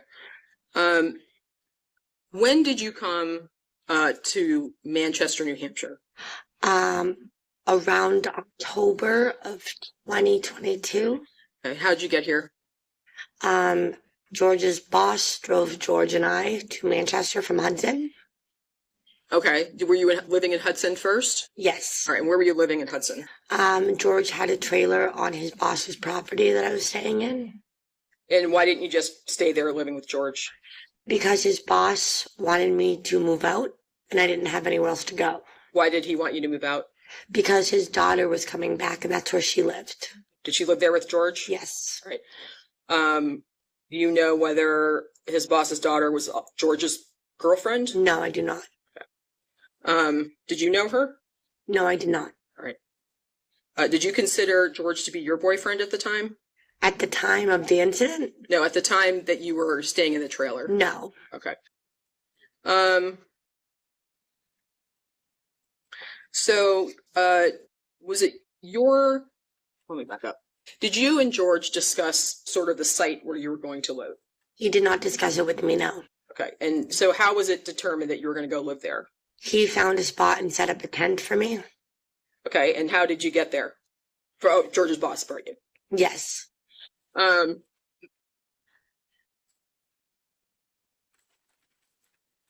Were there other people ever living near you? Yes. Okay. And on December 25th, 2022, was there anyone else living out there? Just George and myself. Okay. George wasn't always there. No. Okay. But there were no other tents around. There may have been other tents, but they were not occupied. Okay. All right. Where did you grow up, Allie? In Massachusetts, In the same town you live in now? for the most part, yes. Okay. That's where your family's home was. Yes.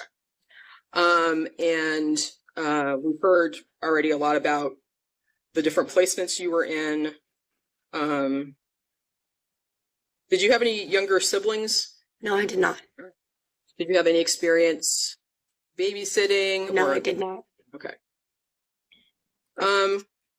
So I do want to ask you a couple questions about your time in placement. While you were there, did you graduate from high school? Yes, I did. And what kind of classes did you take in high school? Just ELA, which is English Language Arts, Social Studies, Mathematics, and Science. Okay. And you got a diploma. Yes, I did. From where did you get the diploma from? From the placement. Do you know the name of it? So it's now known as the RFK Alliance, but back then it was Dr. Franklin Perkins School. Okay. Did you take health class? I did, yes. What did you learn in health class? How mental health can affect the body. Okay. Did you get sex ed? No, I did not. Okay. Did you ever see a movie about childbirth? No, I did not. So on December 25th, 2022, how much did you know, if anything, about fetal development or childbirth? Only what I had seen in movies. Okay. So we've heard some of your statements have already been presented. Yes. So you said in one of the statements that you knew you weren't 9 months pregnant. Correct. So how do you know that a full-term pregnancy is 9 months? I guess I assumed from what I had seen in movies. Okay. You knew that the cord hanging out of you was bad? Yes. All right. And how did you know that was bad? I assumed from movies. Okay. And did you realize, what did you think the cord did? What do you think its function was? At the time, what did you think? I have no clue. And on Christmas Day 2022, did you know that you were pregnant? No, I did not. Okay.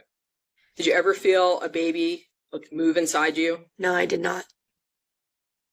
Do you remember everything that happened on Christmas Day? No, I do not. Right.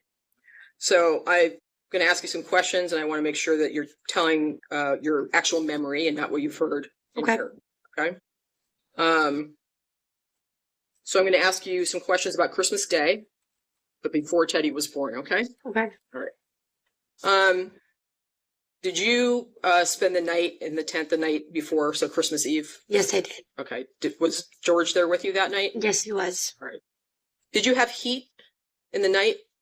It ran out that night. Do you know when it ran out? I have no clue. I was sleeping. Okay. So when you woke up, it was cold. Yes. Right. And did you have so physically then, to your memory, did you have like a belly? No. All right. Were you fitting into all your regular clothes? Yes, I was a size 0. Okay. So when you woke up on Christmas morning, George was there. Correct. And what did you do in the morning? So before noontime, do you remember what you did? Hung out under the blankets and tried to stay warm. Okay. I'm just going to interrupt for 1 second. Ladies and gentlemen, it's nice to have the skylights, but it can also make it loud in here. I'm going to ask both the lawyer and the witness to please keep your voices up. If at any point any of the jurors cannot hear, please raise your hand or get the court officer's attention so we can adjust accordingly. Thank you. Go ahead, Attorney Thank you. Kosick. So you were just to back up, I asked you what you did in the morning. Yes. What was your answer? I was trying to stay warm under my blankets. Okay, was George there at that point? Yes, he was. Did anyone else come to see you that day? That day or that morning? In the morning. Not in the morning, no. Right. So what else did you do? Did you have breakfast? We did not have any food, so we did not have. Did you spend all morning in the tent? Yes, the morning, yes. At some point, did you ever talk to your family that day? Yes. All right. When I say your family, I mean I spoke with my mother that day. okay. So I mean your family. Yes. Not your street family. Yes. Because we heard some talk about your brother. That was just a street brother, someone I considered a brother. Okay. So not your brother that's in your family. Correct. And so you said you talked to your mother, Yes. right? And what without saying what she said to you, what was that conversation about? It was Merry Christmas, and she sent me $200 to be able to get heat and food and drinks. Okay. And how did she send that to you? She had my sister-in-law send it over Cash App. Did you see anyone else in the morning? Not that morning, no. All right. And this is Christmas Day. Yes. So in the afternoon, so did you have lunch? No. What time did you get your money? Do you remember that? I don't remember exactly now. It was afternoon time. Afternoon time? Yes. And when you got the money, I'm sorry, Attorney Cossack, Sorry. even louder. okay, well, no one's Thank ever you. told me that I know before, it's but- hard. I just want to make sure that everybody can hear. You can pull that microphone a little closer Okay. to the podium if you like, or stand right in front of it. I'm gonna put it right in front of my face. How's that? Is that better? Yeah. Okay. Do you remember if George went anywhere that day while you were hanging out? That day or that afternoon or Christmas Day, like in the morning before you got your money. no.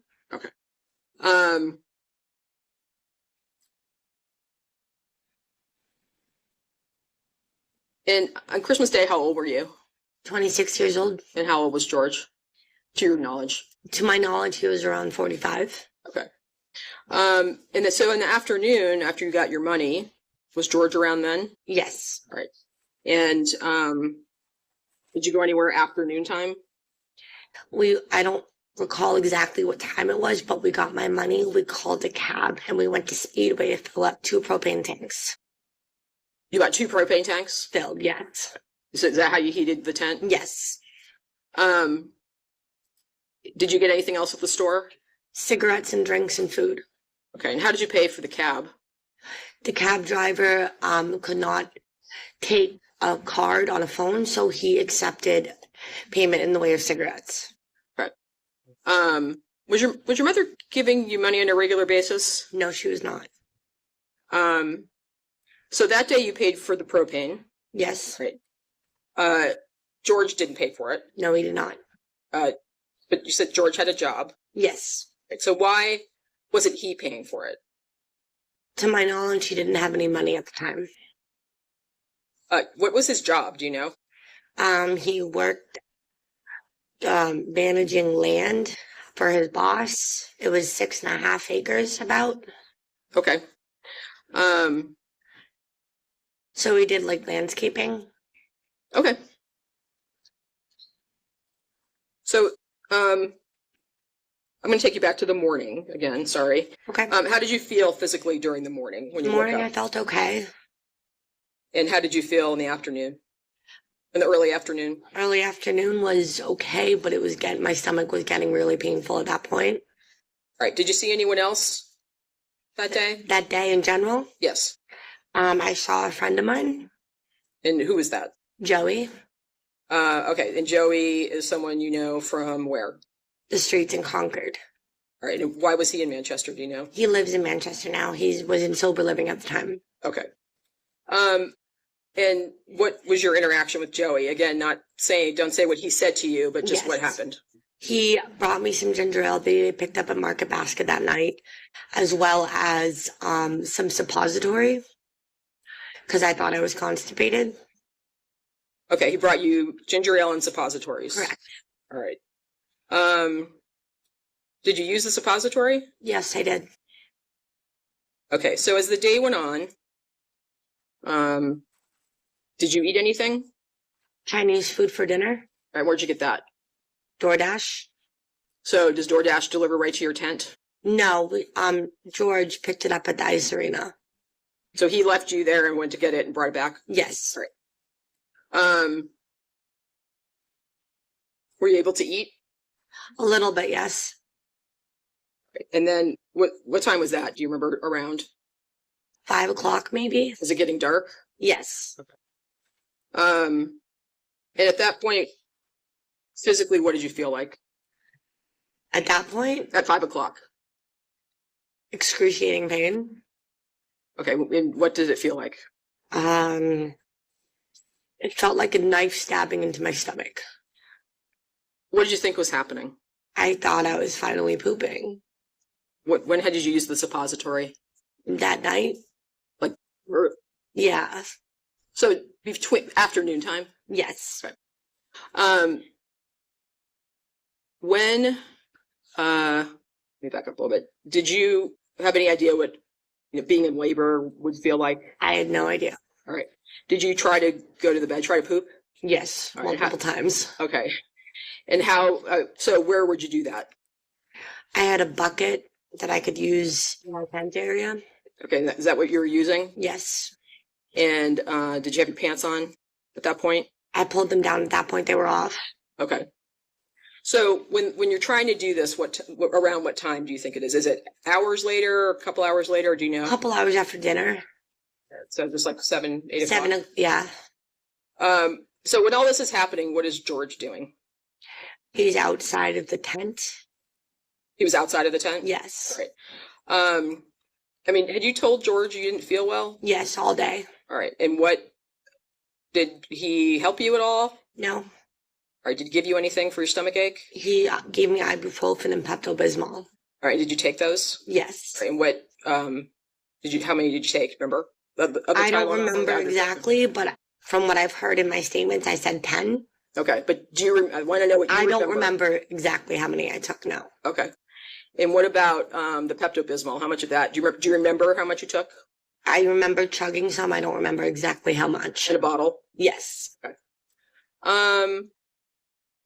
And when you were having this, what you thought was a stomach ache or constipation, did George offer to take you anywhere to the hospital? No, he did not. All right.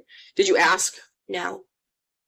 And so was George outside the whole time this was happening? Yes.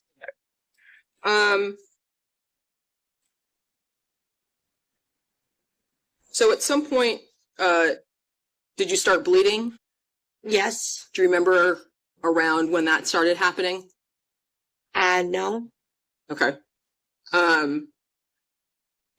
So I want you to explain sort of what happened. So you think you have to go to the bathroom. You're Yes. trying to poop in the bucket, Yeah. and then you started bleeding. At some point, yes. Okay. So was it a little bit, a lot, or what at the very beginning? It was a decent amount. When you say a decent amount, do you mean what? It wasn't a little and it wasn't a lot. It was probably right in the middle of the two. Yeah. Was it running down your legs? Yes. Okay. Did you tell George about this? Yes. What did he do for you? Gave me a tampon. Why did he do that? He said it's probably your period. Okay. And when did you realize that you weren't just having a stomach ache and you didn't just have to poop? When the baby was out of me. So what was George doing while you were sort of I guess in labor, but you didn't know it? He seemed aggravated and he was outside of the tent Okay. Did he come back in? multiple times to shut off the heat because he was getting too hot. Okay. Did he turn it back on? No, I would. You turned it back on. Yes. So did you do anything to try to see this is before the baby before Teddy came out. Did you do anything to try to see what was going on or figure out what was going on? I thought I had felt a head, so I asked George to take a look. And he said it wasn't a head. It looks like it might be a hemorrhoid or a hemorrhage. Okay. Okay. You don't remember what he said? No, All right. not exactly, no. Okay. It was something like that. Yes. So was George there when the baby came out? He was outside the tent. I called him in. All right. Where were you when this was happening? In the tent, Where in the tent? in the living section. Right. Were you on your bed? Yes, All right. Were you laying down in the bed, or what were you doing? I just couldn't get comfortable. Okay. So George came in, and what did he do? What do you remember him doing? I think he threw a pair of pants at me. To my knowledge, he did, and he grabbed one of my shoes, and he had me start walking down the trail towards the rail trail from my camp. Okay. So I want to just ask you a question about the baby at that point. Okay. Okay. So did you realize the baby was attached to you? I had no clue. I didn't think it was, but Do you have any idea how you became, do you know now that you would have been attached to the baby? yes, I know now. Okay. Do you, do you know how you became unattached? No, All right. So did you look at the baby? no, not to my knowledge. Not that you remember. Not that I remember, correct. And did George look at the baby? Yes, Did you ask him to? yes. Right. And why did you ask him to do that? Because I asked him to take a pulse because I do not know how. And did he do that? Yes, he said there was no pulse. All right. When the baby was born, did you hear a cry? Yes, All right. And how long do you think that was? less than a minute. Okay. So do you think that the cry was less than a minute, or the baby was alive less than a minute? Baby was alive less than a minute. Okay.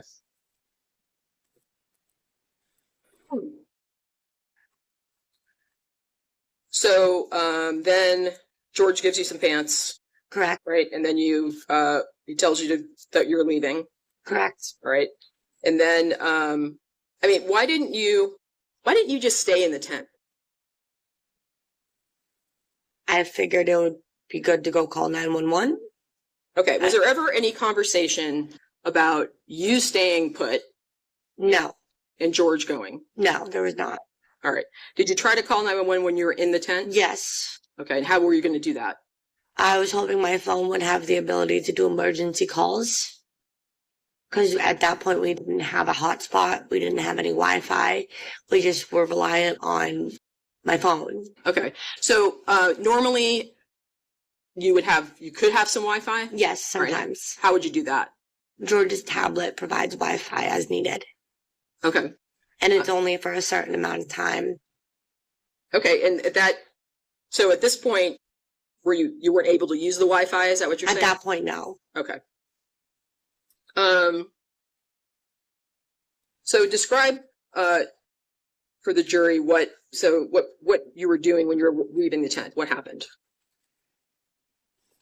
He gave me a pair of pants to put on, and he gave me one shoe. I was trying to put the shoe on after I got the pants on. And then when I was on the trail, almost to the rail trail, I thought I was pooping again. At that point, I didn't know what was going on. I later found out it was placenta. Okay. So at that point, you thought you had to poop. Yes. Had you ever? No. Okay. And what did you think was happening? You thought you were going to poop, and then what did you think happened? I thought it was another baby. Did you stop and look? No, Okay. Do you know if George stopped and looked? not to my knowledge. Okay. And why didn't you stop and look? I don't remember. So after that, did you put your pants on? Yes. Okay. And what, did you put your shoes on? Yes. Did you have both shoes at that At point? that point, yes. Okay. And how did you get your other shoe? George went back for it. But you don't know where it was? No. Okay. So, how long do you think George was gone between the time that he left and came? Just that time? Oh, maybe a minute. Okay. I had to guess. I don't know for sure, though. All right. Were you still moving down the path? Yes. Okay. So you were trying to get out onto the rail trail. Yes. And then in the end, who called 911? George dialed it for me and then handed me the phone. All right, was this your phone or his phone? His phone. And then George put you on. Yes. And did he stay right there with you? No, not the entire time. All right, do you know where he went? Paced around. At one point, he went back to the campsite. Do you know, how do you know he went back to the campsite? He told me he had to go get his tablet or something like that. Okay, and do you know how long he was gone when he did that? No, I don't. When he came back, did he say anything to you about the baby or anything else? No, he did not. Okay. When you were on the 911 call with Pam Packard, Yes. you gave her a lot of information. Yeah. But you didn't tell her that the baby cried, right? No, I did not. Why not? I don't know. Do you remember, not from what you've heard here, do you remember what you told her? I do not. Okay.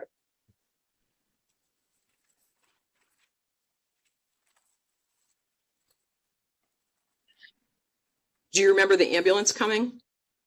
Sort of, yes. Okay, so do you know what you were doing between the time that, you were on with 911 and the ambulance came? Do you remember? The 911 operator talked to me through a fundal massage. You remember that part? Yes. Were you able to do that? It didn't work, but yes, I was able to attempt it. Okay, and were you bleeding at that point still? Yes. And so was George there the whole time with you? No. Did he leave? Once he saw the ambulance, he left. He grabbed his phone and left. Okay. So you remember the fundal massage? Yes. All right. Do you remember Pam Packard asking you where the fetus was? No. Okay. Other than what I've been hearing from the 911 call, I don't remember it from my memory now. Okay.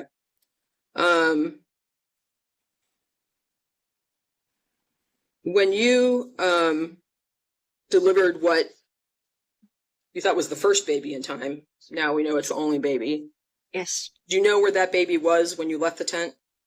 You remember that? On the ground. I don't remember exactly where, though. Okay. Did you ever touch him or pick him up? Did it occur to you to pick him up and bring him with you? No. Okay. Why not? Well, I thought he was dead. All right. So you didn't want to pick him up and bring him with you to make sure? I didn't know. Okay.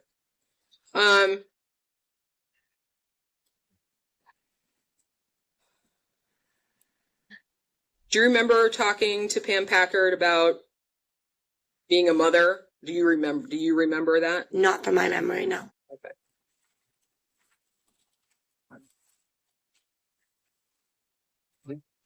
So, but you remember the fundal massage part? Yes. All right. How did that feel? Painful. And were you able to, I guess maybe I just asked you this question. Were you able to stop the bleeding? No. Okay. And so when you had your pants on and you came down there, how were you sort of trying to stop the bleeding, or did you have pads, or what did you do? A towel inside of me or a blanket kind of wrapped around the inside of my pants. Okay. Do you remember at all what was going through your head at that point? No. Okay. Do you remember George saying anything to you before he left? He told me not to show them where the camp was, not to bring them to the camp, not to tell them where the camp was. Okay. Did he say anything else to you? If anything, we're over by the soccer fields. Okay. So, and then George left? Yes. Did you think he was still around? I had no clue where he went. Okay. So do you remember talking to the EMTs inside the ambulance? Not really, no. Right. You don't remember what you talked about? No. Do you remember getting out of the ambulance sort of the first time Kind of. and walking around? It's blurry, but kind of, yes. Right. Do you remember being out of the ambulance? Yes. Okay. Do you remember going back? blurry, but yes, I kind of remember it. Do you remember what, I mean, do you remember anything about what you were saying to the other people that were there? So there were, I mean, you don't remember, right? Do you remember how many people were there? I have no idea how many people were there. Okay, so, do you remember any of this, any of the things that you said about where the baby was at that point? No, not from my memory, no. Were you thinking about the baby? Yes, All right. Were you happy that the baby was dead? no,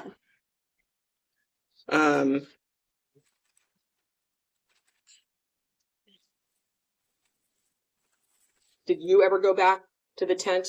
not until I brought them back, no. Okay. Do you remember the point where you decided to go back to the tent? No, I don't. Do you remember going back there? Yes, I remember going back there. Do you remember walking back? Yes, All right. And what were you thinking about when you walked back? Do you remember that? not really, no. All right. Well, I mean, why did you go back there? To bring them to where the baby is, All right. And why were you doing that? so that they could get to the baby. Okay. So what prompted you? Do you remember what prompted you to do that? Kind of. I want you to speak from your own memory. Okay. I remember one of the EMTs. I don't remember exactly what she said, but whatever she said clicked in my head, Okay. and I brought them to the campsite at that point. Okay. Do you have any memory of your own about what happened after sort of everyone arrived at the campsite?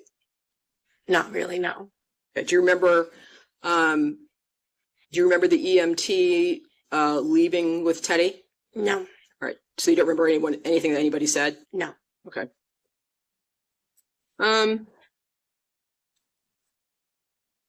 When did you find out that Teddy was alive? During my interview with the police in the police station, Okay. And how did that make you feel? happy. It made me feel happy. And when you found out, what did you do? I named him Edward Ruth, And why did you name him that? my grandparents. Okay. So after, at some point you were in the hospital at CMC. Correct? Okay. Do you remember that happening? Not really, no. Okay. I mean, do you remember meeting me for the first time? Yes, I remember meeting you for the first time, Kim. But you don't remember. Do you remember anything about your treatment or what was happening? Bits and pieces? Okay. Do you know yourself how long you were there? No. All right. And do you remember going to treatment afterwards? Yes, I went straight to Bournewood. Okay. So when you were at Bournewood, were you? Yes, you may.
The objection is sustained. The last question is stricken. You're not to consider the last question.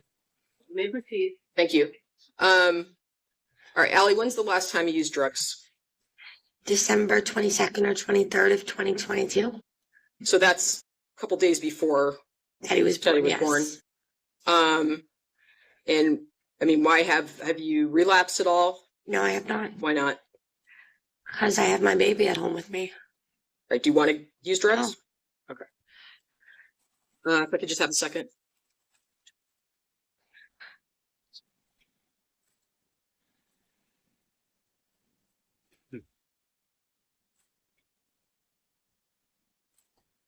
No more questions. I think the state's going to ask you some questions, Allie.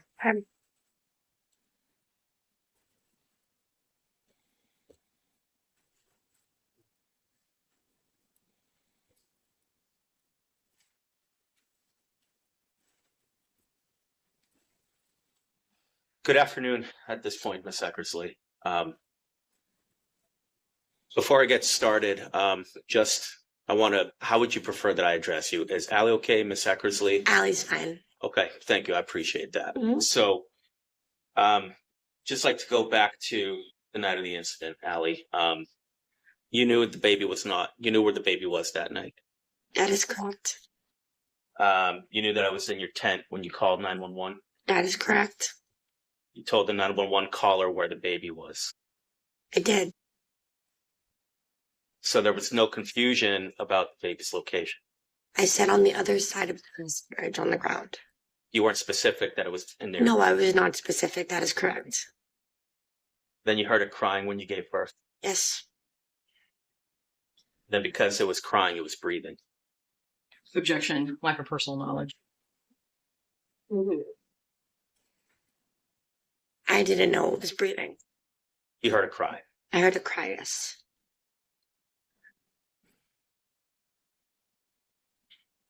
But when they came to the scene, you did not tell the first responders where the baby was. I was scared too. You did not tell them where the baby was. That is correct. You directed them over to the ball fields on the other side, Yes. correct? Near Yes. the West Side Arena. Yes. And the first responders searched the baby in those woods. To my knowledge, yes. That's where you told them it was. That's correct. And it was extremely cold that night. Yes. It was dark. Yes. And there wasn't very good lighting. Correct. You knew that it was not right to do that. Correct.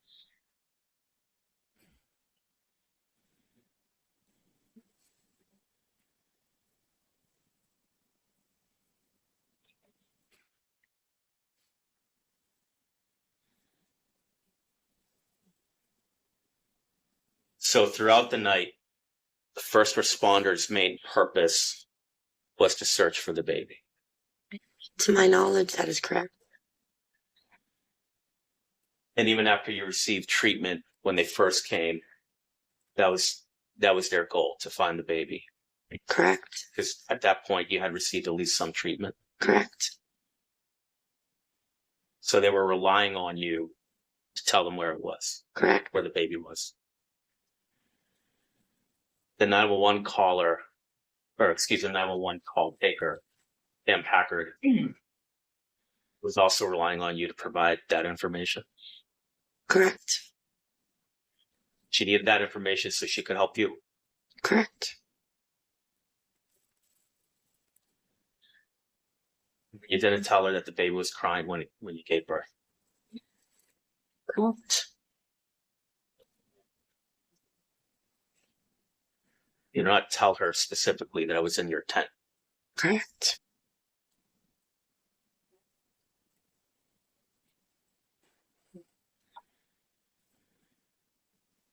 When you were speaking with the first responders, George had left the area, right? Correct.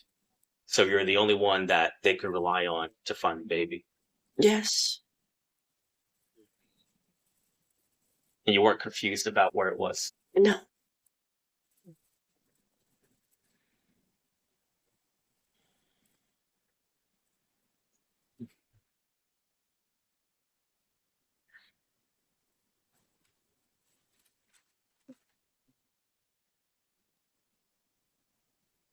Again, when speaking with that was a 12-minute conversation.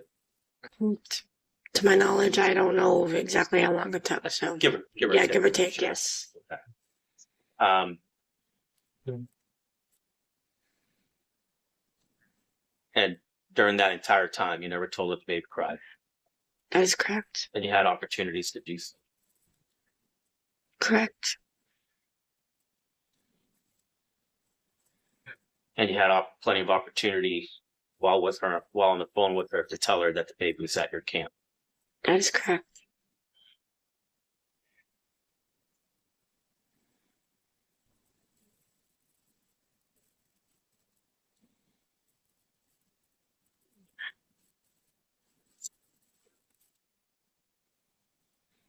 After you gave birth, were there any life-saving measures administered to the baby? Not right away, no.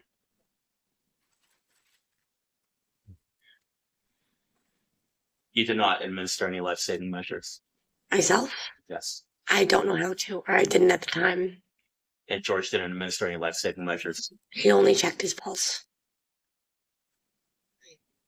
So you two left the baby and then went to Trestle. That is correct. And when you were in the ambulance, George was not around. I didn't know where he went to, so I don't know if he was around or not. So you were still in the ambulance. He wasn't in the ambulance with me now. No, I'm asking you. You were in the ambulance. Yes. The doors were closed in the ambulance. Yes. It was closed. Yes. There was no threat to your safety at that point while you were in the ambulance. Correct.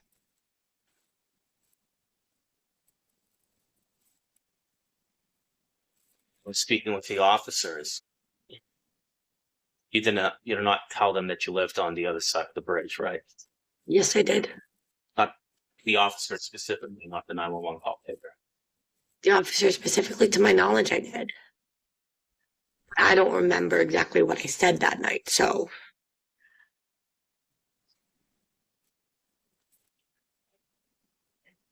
If I show you a clip of what you told the officers, would that refresh your recollection? In my.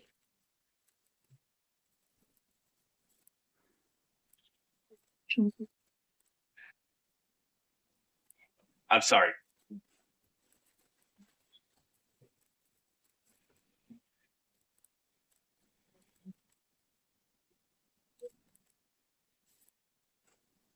Apologies. You told them, though, that you gave birth to the baby in the woods. Correct.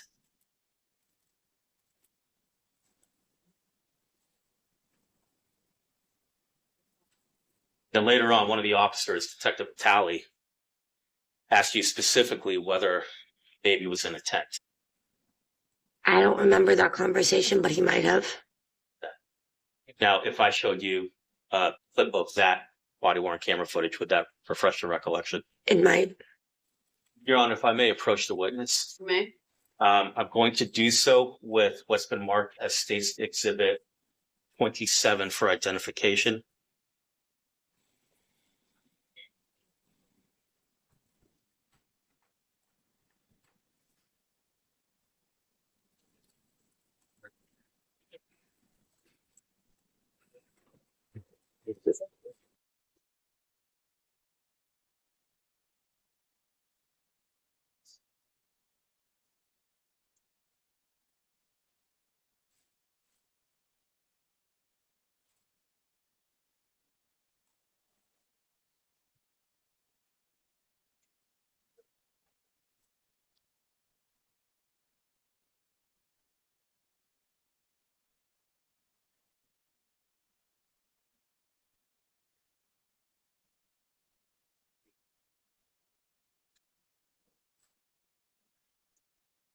Can you hear that?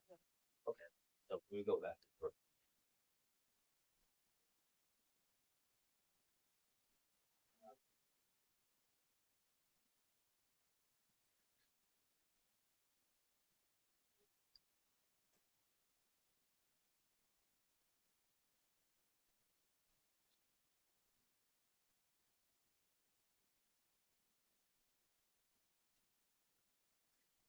Now, reviewing that short clip, did that refresh your recollection to what you told?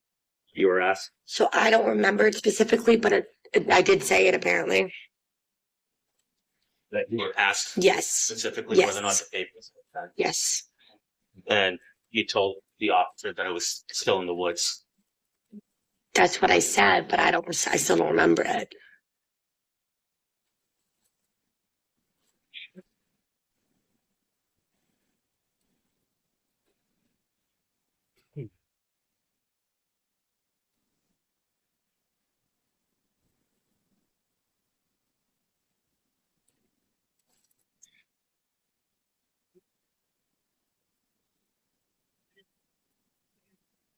So the search had continued for some time? At that point, Yes, when Officer Vitale asked me that, or just in general, in general. I didn't have a good track of time, so could have, You were fair to say, though, you were out there for at least some period of time. yes, Okay. And again, everybody's aim is to find the baby in your tent. correct.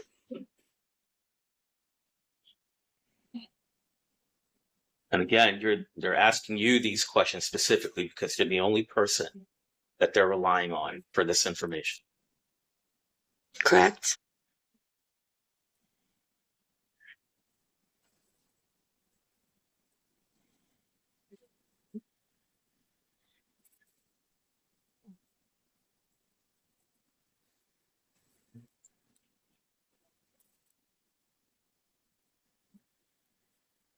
Later, when you're in the ambulance,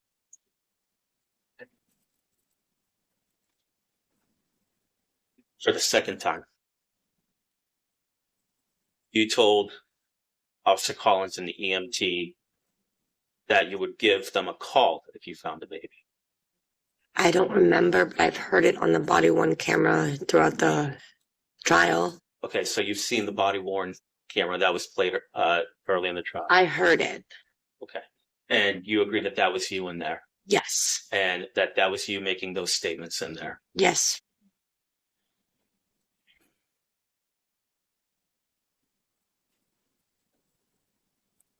So essentially, what you were telling them is that they could stop searching and you would get back to them if you found the baby. That's not what I meant by it, but potentially that could be taken. It could be taken that way. Then also, when you were in the ambulance, another first responder came in and asked whether or not that the baby was in the homeless camp by the bridge. Okay. You remember that? From the footage, yes, but I don't remember it from that night specifically. No. So you remember that from the body worn camera that you saw that came in earlier in this trial. Yes. You remember seeing a first responder. I remember hearing it because I could not see the footage. Okay. If I show you the footage, would that refresh your memory? Sure.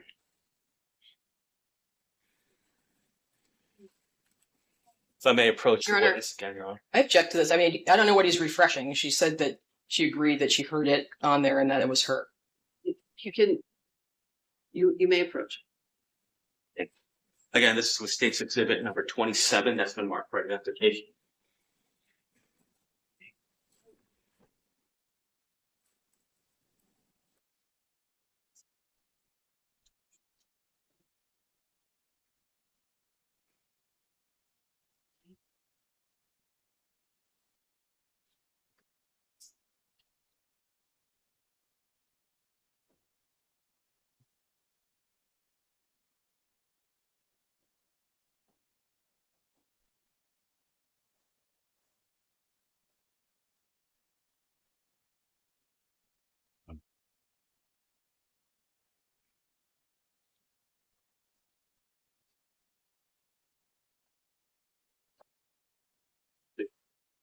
Now, looking at that, did that refresh your memory about what was asked at that point? Yes.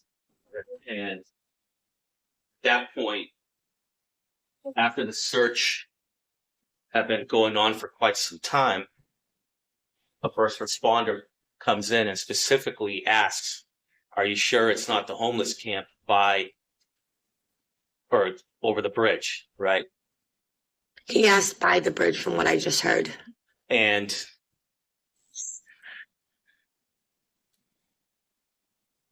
the EMT provided him with some information, correct? From what I just saw, yes.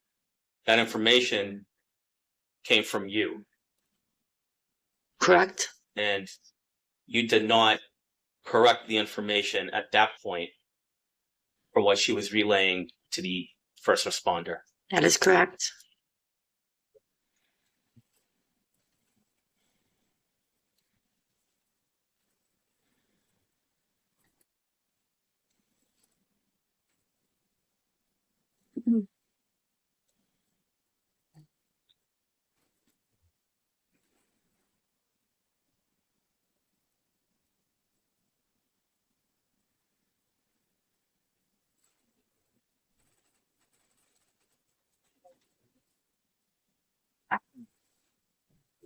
Allie, thank you very much. I have nothing further at this time.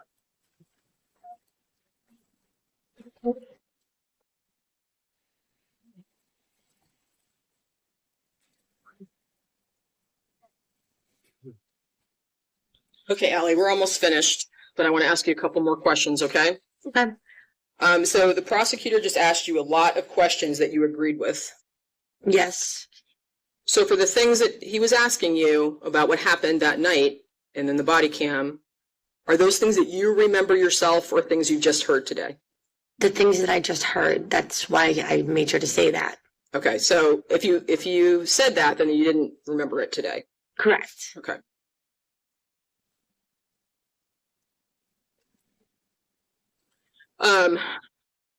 The prosecutor just asked you if you knew what you were doing or knew what you did was wrong. He did, yes. Okay. And so you said yes. Yeah. All right. So did you know at the time what was going on? At the time, no. All right. So when you're saying that, you mean that now? Yes, now I knew what I did back then was wrong. Okay. So now because like Teddy's alive and living with you. Yes.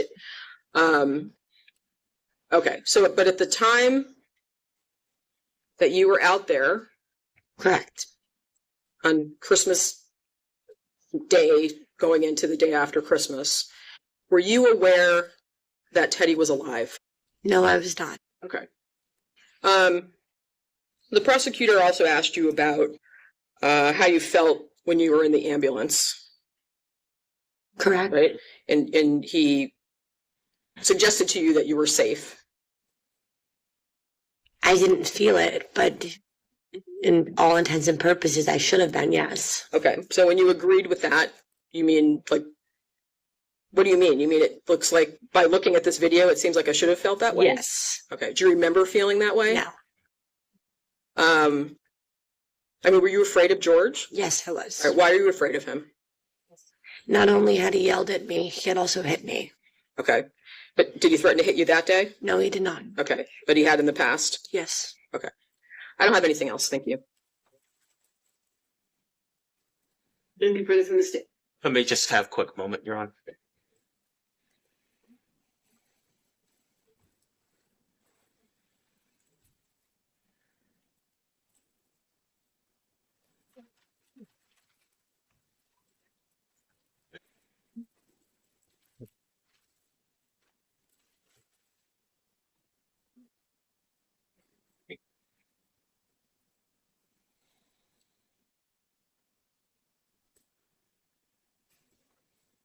Nothing further, Your Honor. Thank you. All right, you may sit down. Thank you, Your Honor. That's Mr. Paul, any additional witnesses? Yeah, the defense rests. All right, counsel approach.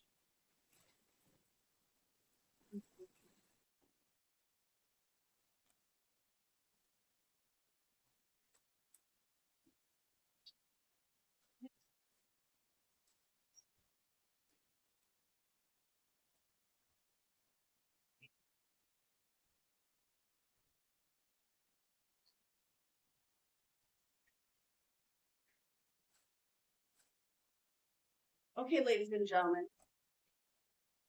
There we go. The defense has now rested. So what we're going to do is it's 12:30. We're going to break for lunch. So 1 hour. Please be back at 1:30. When we come back, it will be time for closing arguments, and then the court will give you your final instructions. We'll select our alternate and jury foreperson, and then it will be time to deliberate. I can't stress strongly enough, as I have throughout this trial, do not speak to each other or anyone else, even though the evidence is in. You're not to speak about this case until such time as deliberation. So don't look at any media coverage. Don't do any independent research. We'll see you back here at 1:30. Thank you so much for your time and attention this morning, ladies and gentlemen. All rise.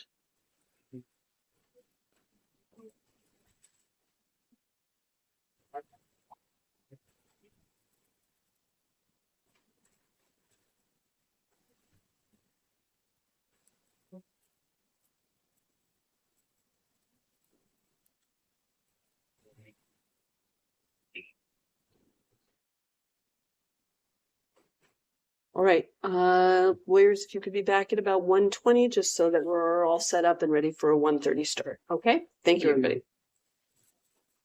Counsel, I made the adjustments that we discussed on the jury instructions. Do you want the revised copy? I'd like a copy of this, yeah. I'll make you each copy.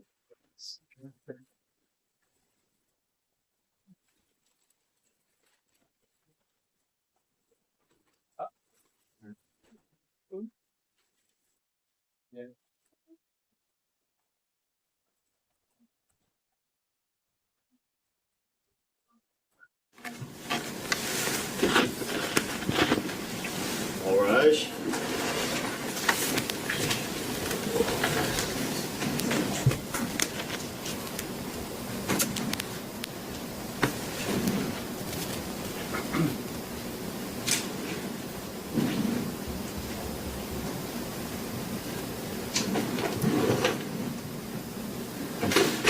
Please be seated.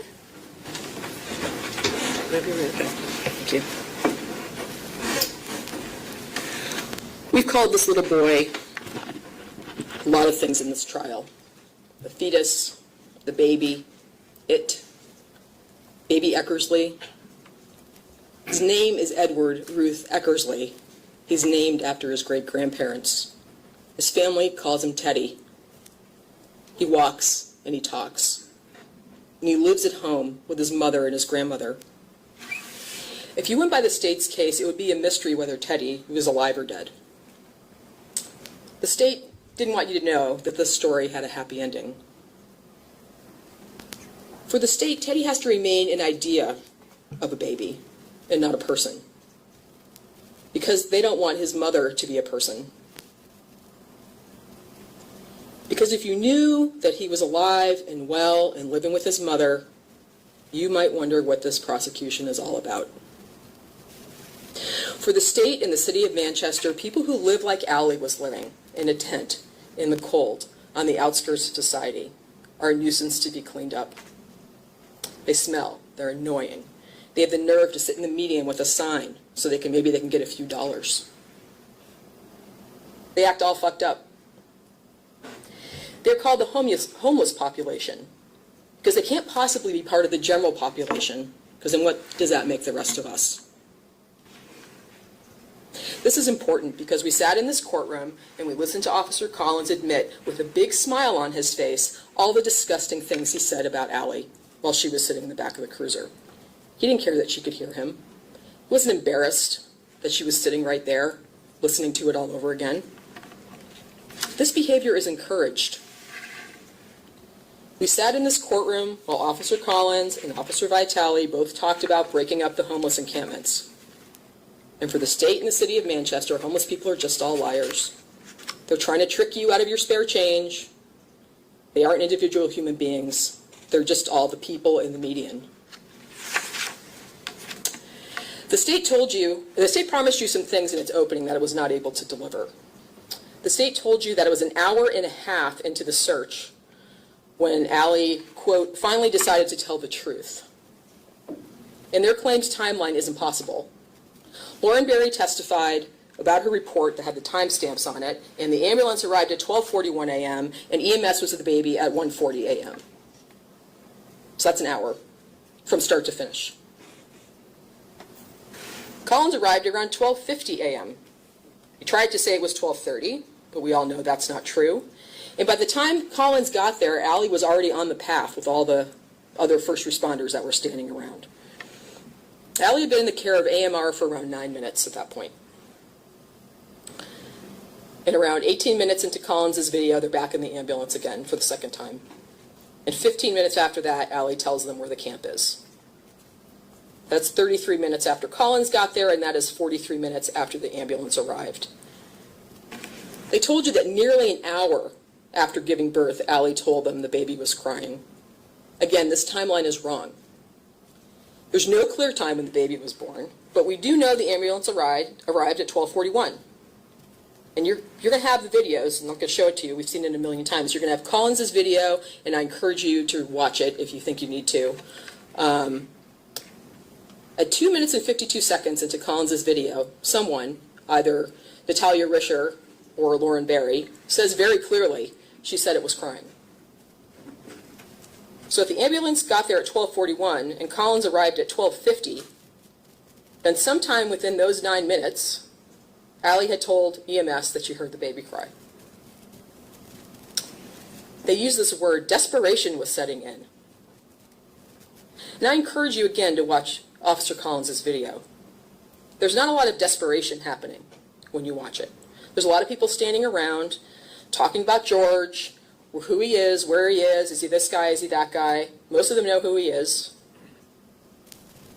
And Officer Collins isn't acting with any urgency. He's already heard the EMT say that Allie heard the baby cry. He's heard this, and you'll see him just walking around, no urgency at all. He's not even paying attention to what anyone else is saying to him.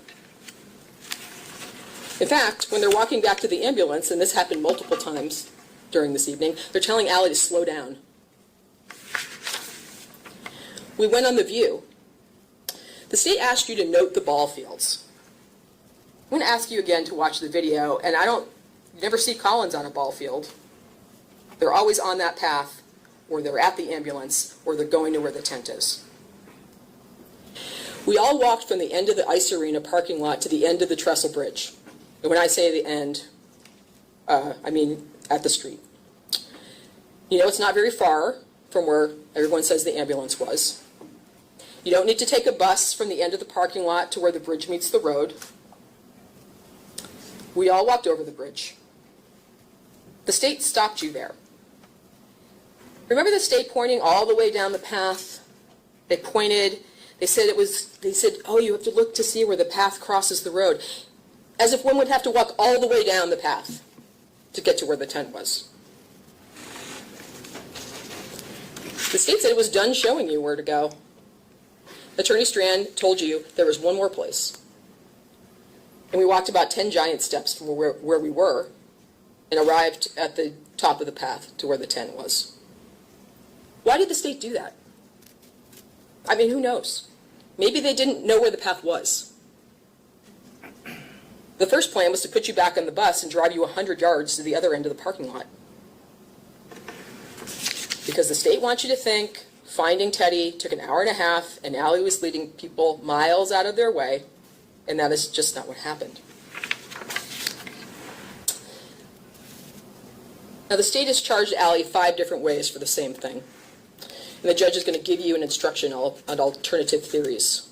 And that instruction is going to tell you that each charge needs to be considered on its own and on its own merits. I'm going to go over those with you. I'm going to try not to be boring.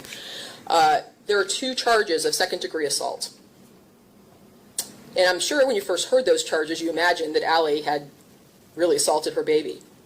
And we know that's not what happened. The state has to prove that Allie injured Teddy 2 ways. By causing hypothermia and by causing respiratory distress. Ms. Goslin and Dr. Linan testified that Teddy's body temperature was abnormally low and that he was hypothermic. Ms. Goslin was not qualified as an expert anything. She didn't order any treatment. She entered some data into the computer and gave Teddy some standard newborn treatments. Dr. Linan also said Teddy was very cold and that the temperature was life-threatening. But she didn't say he was injured. What Dr. Linan and Ms. Goslin testified to was that Teddy was very cold, and no one is arguing with that. They warmed him up. Within a few hours, he was stable enough to be transferred to Dartmouth. And what happened at Dartmouth? Why didn't we hear from those doctors? We didn't hear about any injuries Teddy had. Because again, the state doesn't want you to know that Teddy is alive and well. The state hasn't offered any proof that Allie caused hypothermia. Dr. Linan, the state's only expert, was qualified as an expert in emergency medicine, not as an expert in hypothermia, and the state did not ask, and Dr. Linan did not testify what actually caused Teddy to be hypothermic. Ms. Goslin talked about putting Teddy in the warmer and turning up the temperature in the room to warm him up.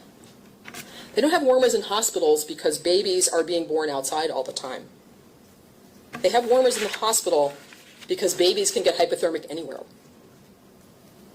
Does that mean doctors and nurses are committing crimes? The testimony from Allie is when she left the tent, the heat was on, and that George went back to the camp at least 3 times. And she also testified that it was George who kept turning the heat off. He was going in and out of the tent, turning the heat off, and she was turning it back on. The propane was changed over on the same day, so it didn't run out. So if the heat wasn't on when they found Teddy, then it wasn't Allie who turned it off. Allie lived in a tent outside. She gave birth essentially in her bedroom. It cannot be that unknowingly giving birth while homeless is a crime. The state has to prove Allie assaulted Teddy by causing bodily injury when she caused him to have respiratory distress. The state asked Dr. Linan, again, qualified in emergency medicine, if she knew what caused the respiratory distress. And she thought about it. She thought for a couple moments, and she said no. The state's own expert could not say what caused the respiratory distress. The state's own expert did not say Teddy was injured. Just like the hypothermia, there's no evidence Teddy had an injury from his respiratory distress, or that respiratory distress is an injury by itself. Again, we did not hear from any doctor or anyone from Dartmouth what injury or harm Teddy had from being in respiratory distress. Testimony is he was gasping ineffectively when he got to the hospital. He was intubated. He was stabilized, and he went to Dartmouth. And again, if he was injured or suffered any complications, I'm sure the state would have told you about that. For both of these charges, the state has to prove, I'm talking about the second-degree assaults, the state has to prove that Allie was reckless, that she consciously disregarded a risk, that Teddy could be injured by leaving him in the tent where the ambient temperatures were cold. That's the temperature inside. The state has not proven this beyond a reasonable doubt. Allie thought the baby was dead. George told her that he was. George went back to the camp 3 times and didn't tell her any different when he came back to where she was. How could she consciously disregard a risk that Teddy would have hypothermia or have trouble breathing when she didn't know he was alive? She told 911, the first baby, who we know is Teddy, but that baby lived for 1 minute. Allie doesn't really remember saying that. She doesn't remember very much about that night. But you heard the 911 call. And she said that the second baby, which we now know was actually the placenta, was dead right away. The state has to prove beyond a reasonable doubt that Allie acted with extreme indifference to the value of human life. This is more than being reckless. And the state has not proven this beyond a reasonable doubt. In fact, all the evidence points to the contrary. Allie tells 911 the fetus is on the ground on the other side of the trestle bridge. That's the truth. She thought she had 2 babies, one in the tent, who was found on the ground. We heard that he was dirty. or covered in dirt, I think was the testimony. And the placenta was found on the ground on the side of the trail. Allie tells 911 that she doesn't want to be in the same position her parents were in when she was born. Allie didn't want to be a person who couldn't take care of a baby. Allie told 911 all the information they needed to know where to go. Allie was afraid of George. She was afraid he would hit her. He told her to tell everyone that if anything, they had been over by the ball fields. And Allie depended on George. You heard what she said. George made the tent for her. George brought her here from Concord. George put her in the woods, and she didn't have anywhere else to go. But Allie couldn't even really keep up with George's lies. She told everyone that she lived on the Goffstown side of the Trestle Bridge, and everyone knew it because you can hear everybody saying, that's where she lives, that's where she lives over there. Everyone knew she lived there. Allie told 911 the first baby lived for a minute. And Allie testified about what she heard when Teddy was born. Now, Pam Packer didn't ask any follow-up questions about how Allie knew the baby lived for a minute. Allie told EMS as soon as she was in the ambulance and that she heard the baby cry. She's telling them all of these things all night long. You can see in the video that as soon as she feels warm and safe and not being walked around in the cold, and Lauren Berry tells her that no matter what she thinks is going on, that baby is still alive, and that she just can't wait and call them in a few days. And in the video, you can hear Allie tell Lauren that's not really what she wants, and she testified to that today too. And then Allie, as she testified today, something snaps in her head and she tells them immediately where to go. She gets up so fast. She immediately volunteers to take them. She moves so fast to where the tent is that Officer Vitale is yelling at her to slow down. And she hears all the commotion when they're taking the baby out of the tent and realizes he might be alive.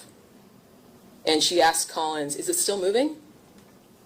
She gets very excited that the baby might be alive, and she starts to cry. And what does Officer Collins do?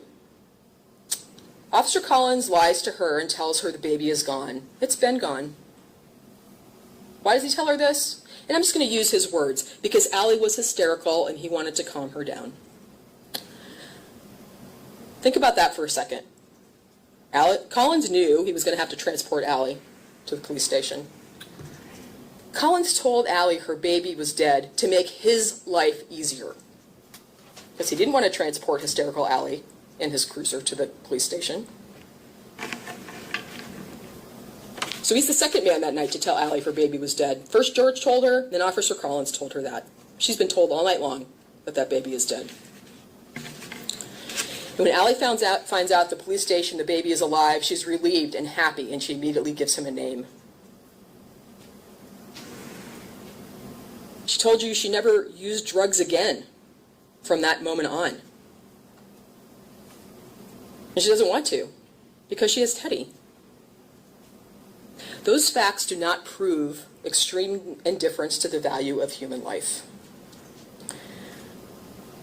For the reckless conduct charge, the state has to prove beyond a reasonable doubt that Allie recklessly caused the risk of serious bodily injury. And serious bodily injury means severe or protracted loss of health. And again, no one, the state's own expert or anyone else, testified to what sort of serious bodily injury Teddy might have suffered by being in the tent. Dr. Linan did not tell you about any long-lasting effects from being in there. She didn't tell you any long-lasting effects about hypothermia. In fact, she didn't really say very much about it, except that he was very cold and his temperature was very low. And that is a fact.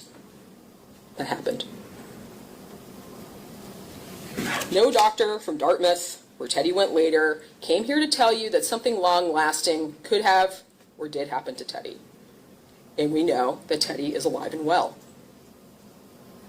And for all three of these charges, the state has to prove that Allie abandoned Teddy. That could prove that she abandoned him in the tent. That's the thing they're saying that she did. I mean, abandon means to leave something and never come back to it. And Allie did the exact opposite of that. She went back to where he was, even though she thought he was dead. And she's still taking care of him today. For the falsifying physical evidence, the state has to prove beyond a reasonable doubt that Allie hid where the baby was on purpose. Their own evidence doesn't show that she did that. And there has to be some criminal intent. If her mind is that she doesn't want to get yelled at by George or hit by George, And that she's not trying to hide a baby that she doesn't even believe is alive. In endangering the welfare, for this charge, the state has to prove beyond a reasonable doubt that Allie purposely, with a conscious object, violated a duty of care by abandoning her baby and not seeking medical attention for over an hour. Now, the state might argue that Allie calling 911 wasn't about the baby, it was about her. But even if you don't accept that calling 911 and giving them all the information they needed is enough to disprove this charge, as we already discussed, the entire event did not take an hour. And for both of these charges, the state has to prove that Allie acted purposely, that her conscious object was to commit this crime at that time. Not that she knows now that she might have done something wrong. She has to have been committing a crime at the time.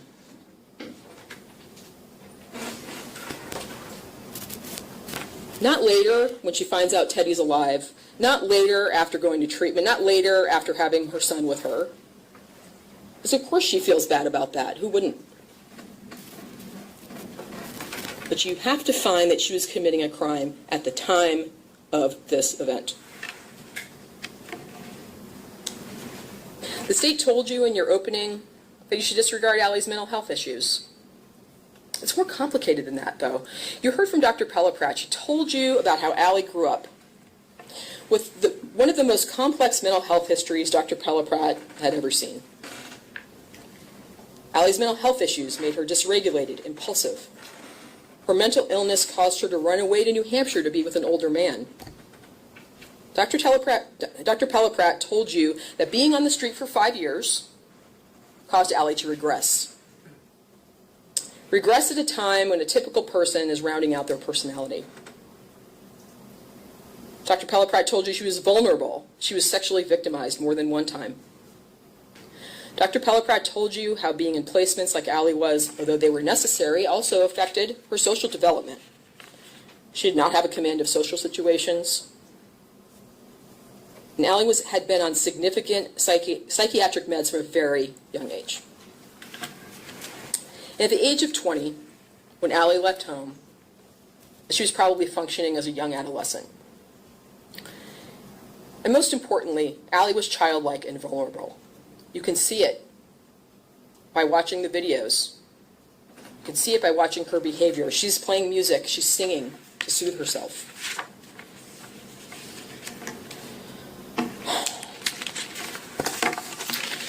Allie gravitated to older men like George, who ended up abusing her.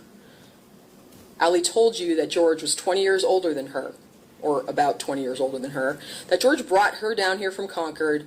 She lived with George in his trailer on his boss's property until she got kicked out because the boss's daughter came home. The boss's daughter who also lived in the trailer with George. So George builds Allie in a tent out in the woods away from other people. He comes out and visits her occasionally. And you can fill in the blanks about that relationship.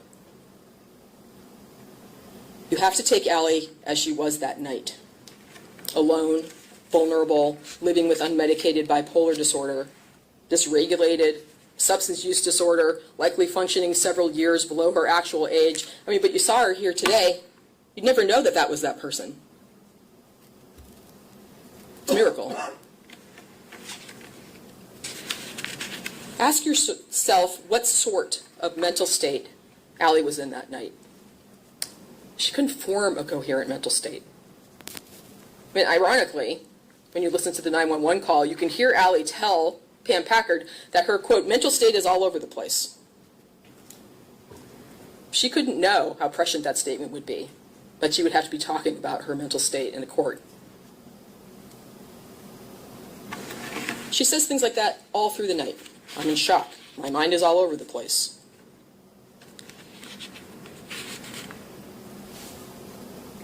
She was afraid of George. Now we know the state is going to argue Allie was not afraid of George because she was trying to call him in the ambulance, but this is ridiculous. The state got up here with their fake shock and acted like, is she in the ambulance with the doors closed? Is she trying to call her boyfriend?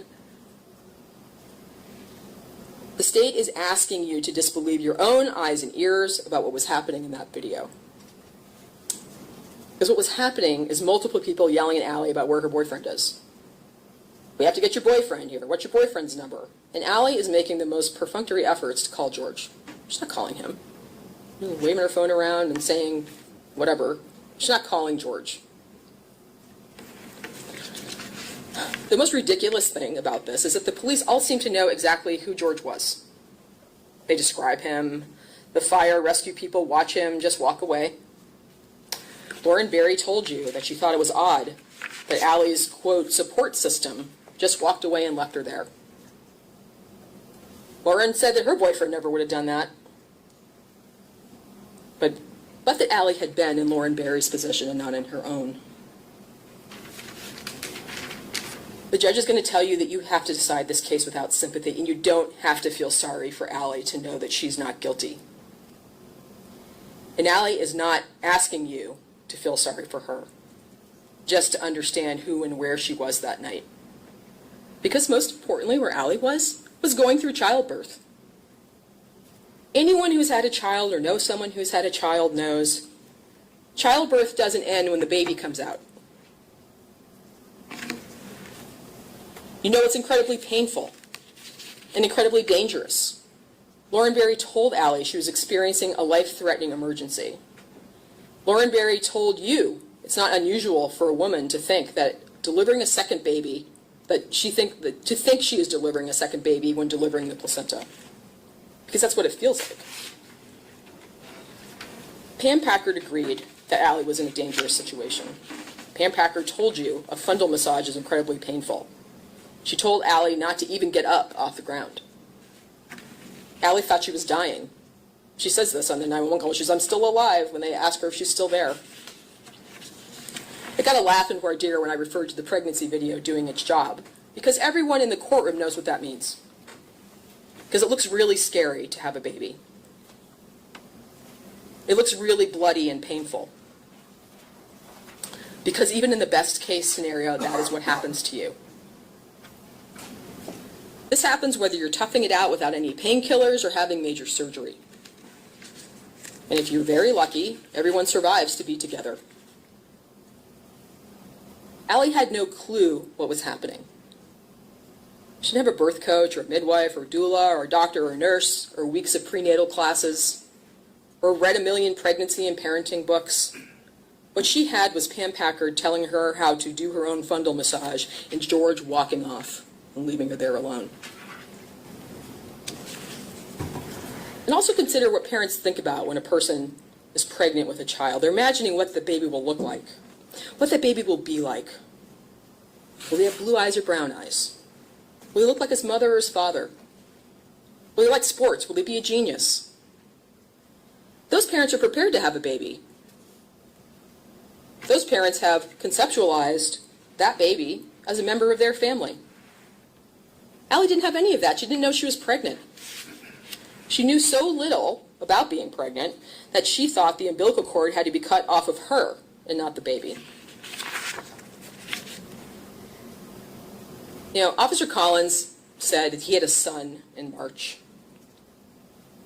I mean, we all know he didn't have the baby. But the state used the statement to ask if he was searching for a fetus or a baby.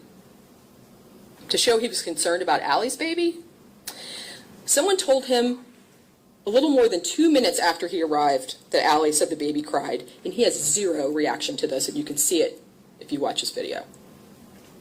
He knew what Allie was going through if he just had a baby himself, and he could not have cared less. Do you think he took the mother of his baby out for a 15-minute cold weather hike after she was done with her labor? Think about this upside-down world the state is living in, where Allie, minutes after delivering what she thought was 2 dead babies, is the only one. They said it twice. They said it in their opening, and they said it in Allie's cross-examination. You know you're the only one. Who could find the baby? That is a wild thing to say when there is a cast of thousands of alleged first responders at the scene.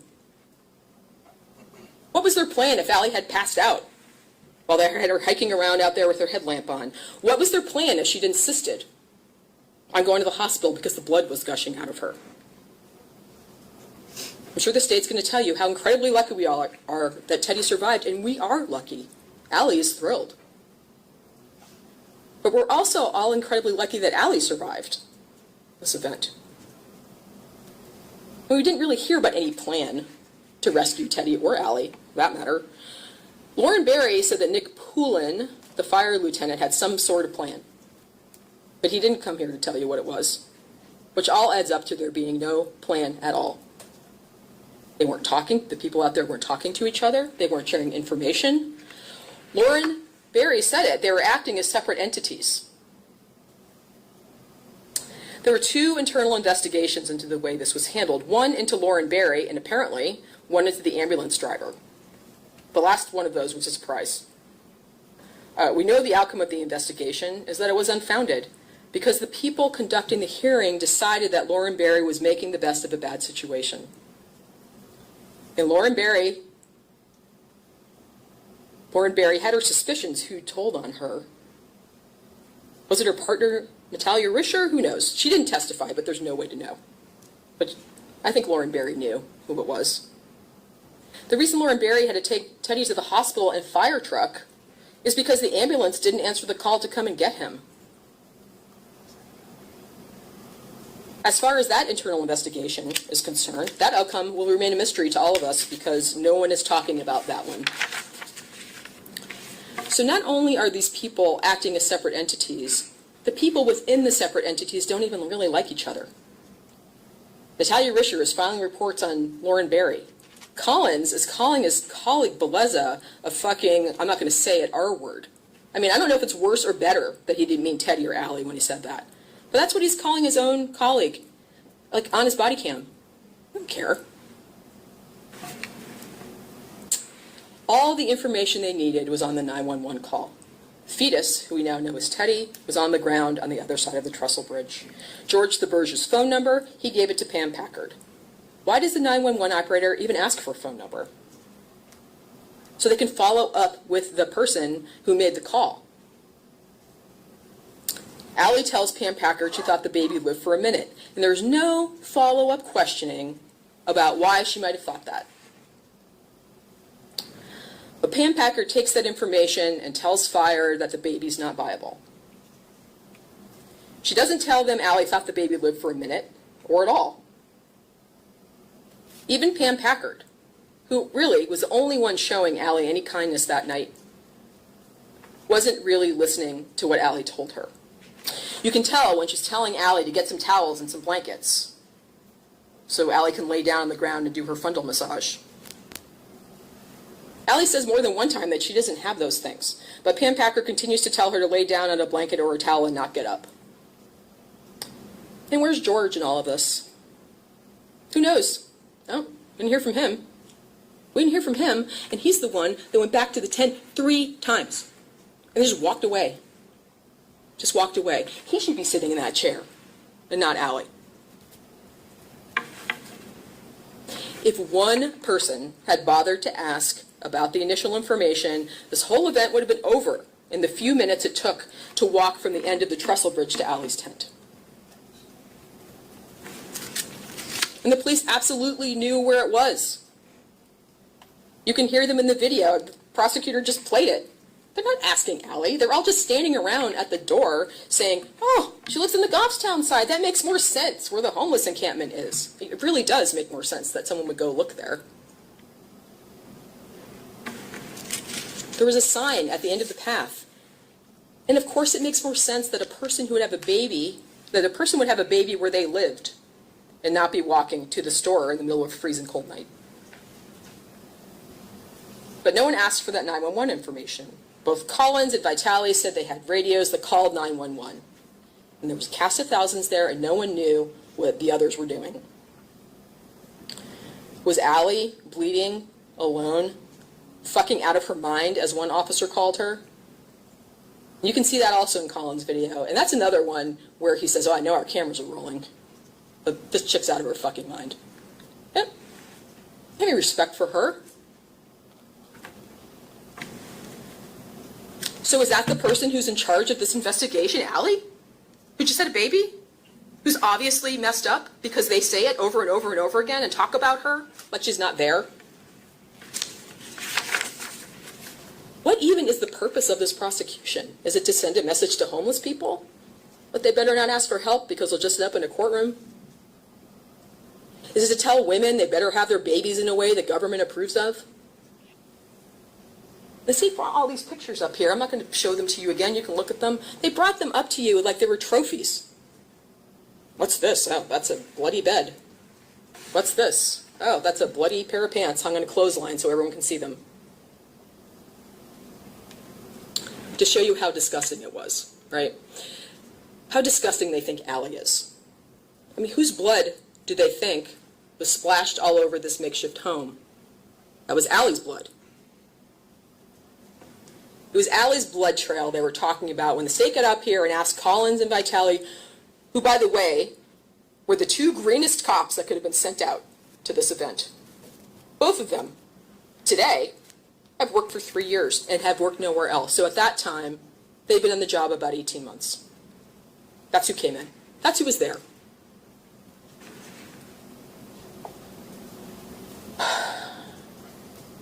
Prosecutor asked Collins and Vitale, did you see any evidence of childbirth? It was Allie's blood trail the state's talking about. It's the placenta that she had to stop and deliver on the side of the path the state was talking about. It was Allie's blood trail they followed to the tent. And it was Allie's blood that was spread from that rail trail to the Manchester Police Department, because you saw pictures of the blood on the chairs there too. The state said over and over that Allie didn't want medical treatment. But what she didn't want was to be sent to the hospital, where her anxiety was through the roof and where she got PTSD. And she told more than one person that. And you heard the testimony of Dr. Pelleprat about how she grew up, how she was in multiple psychiatric places, how she got sexually assaulted while she was there. No kidding, she didn't want to go to the hospital. She didn't know what was going to happen to her there. Allie was so scared to go to the hospital that she would have rather endured whatever you want to call what the police put her through. We know that this prosecution is, we know what this prosecution is not about, and that is any kind of justice for Teddy. None of the news reports are going to go away. None of the tabloid headlines about his birthday are going to go away. None of the vile comments about his mother are going to go away. Those things will be out there forever for the world to see when anyone talks about Teddy Eckersley. The only thing this prosecution has accomplished is taking his mother away from him for the hours she's been sitting in this courtroom, listening to people talk about her. And we ask you to find Allie not guilty of all of these charges, not because you feel sorry for Allie or because you feel sorry for Teddy, but because Allie did not commit any crimes.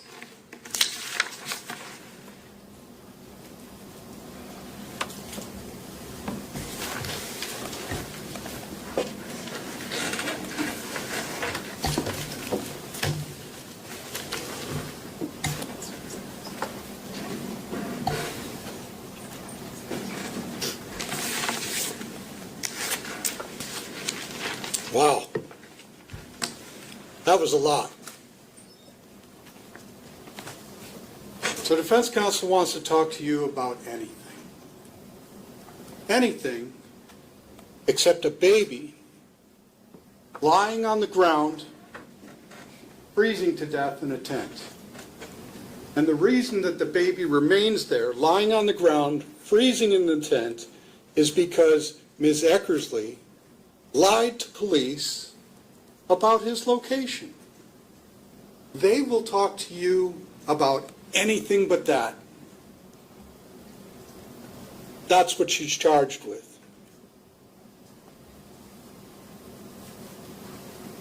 They'll talk to you about multiple treatment centers, disrespect of the defendant, Lauren Berry's boyfriend, the baby's eye color, thousands of responders, a bad search plan, people calling each other names, anything, really just anything.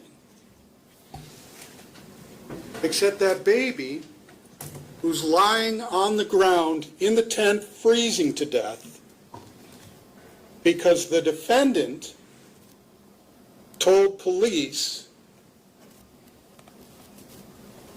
the baby's down here, when the baby's up here. Nobody was confused about that. She knew from the very beginning exactly where the baby was. And she's just taken him for a ride.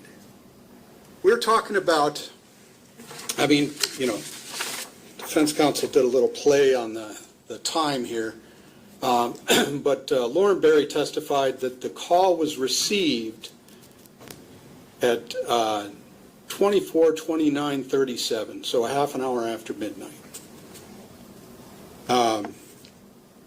What defense counsel is telling you is she didn't arrive at the scene. Lauren Berry didn't arrive at the scene until 24:41. So it was only an hour between the time that she arrived at the scene and she was next to the baby, but an hour and 10 minutes between the time that the call came in. None of that makes any difference.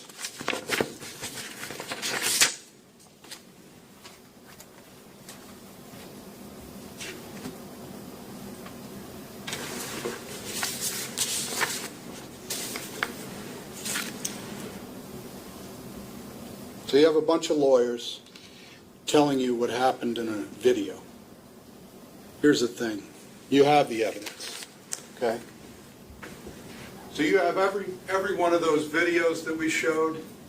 One of them, State's Exhibit 1, is a continuous clip. It goes from beginning to end of Officer Collins' body-worn cam. Okay, so if you just watch that, you guys see exactly what happened. If you need to back it up, if you need to replay something, if you want to play one of the individual clips, it's up to you. You don't need me to tell you what people were saying in that video.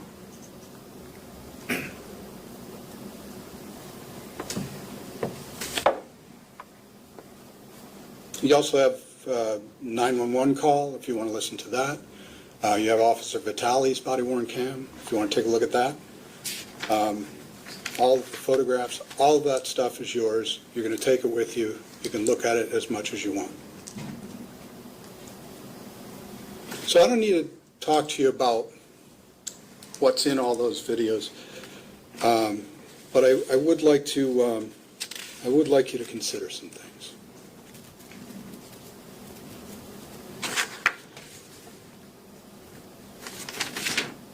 If when Lauren Berry and her partner arrived at the first meeting point, if at that time the defendant just says, yeah, the baby's in the tent,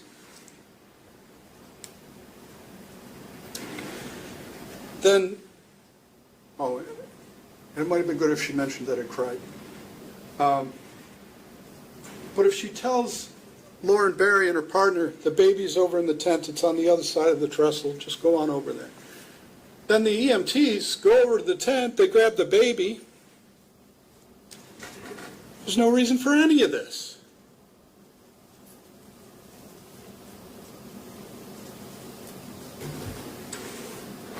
So you heard from Pam Packard, she's the 911 operator. And you heard her testify that in a medical emergency, she doesn't necessarily call the police. Like, why would she call the police? She patched the phone call through to Manchester Fire. Manchester Fire dispatched an ambulance. So now there's the, Manchester Fire has that fire rescue truck that drives around here all the time. And then they dispatched an ambulance. So at the beginning of this event, there's a woman with a serious medical condition and a baby who needs to be cared for, right?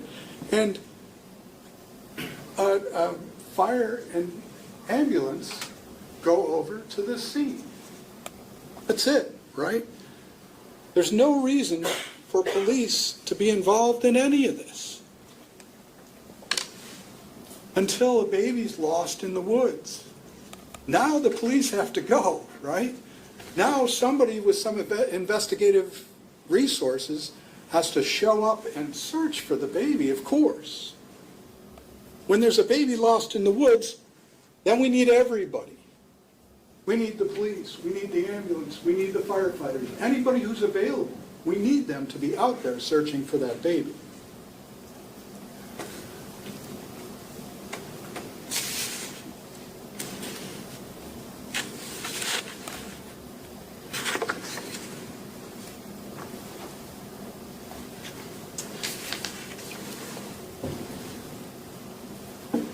So even if the defendant told, if she just told the rescuers, look, the baby died, and then directed them to where the baby was, the rescuers, of course, I shouldn't even have to say this, the rescuers wouldn't have been reckless enough to just go, oh, the baby died. Guess we don't have to worry about that then, right? Nobody's going to be that reckless.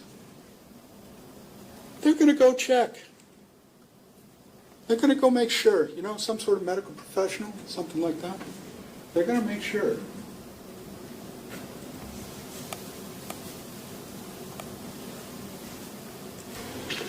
They would have taken a short walk from the initial meeting point, a short walk from here down to here, taken the baby and treated the baby.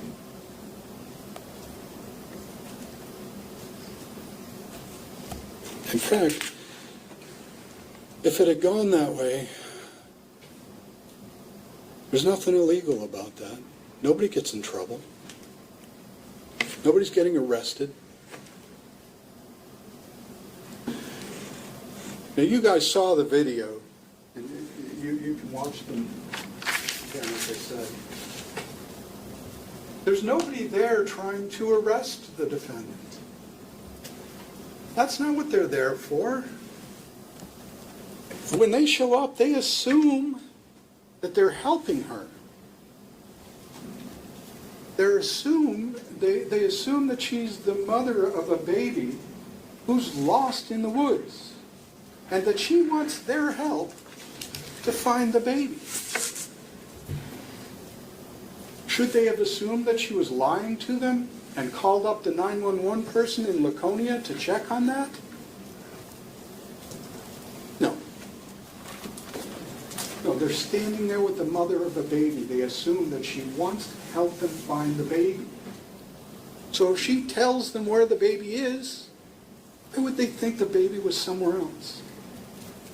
If she tells them the baby's in the woods, why would they think to go look in intent to cross the river?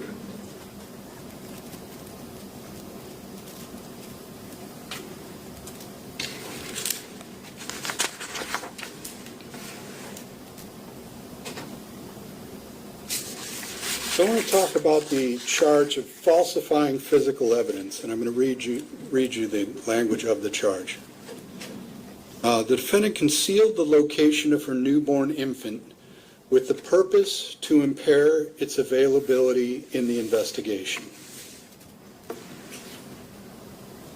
So she told you she knew the location of the baby right from the beginning.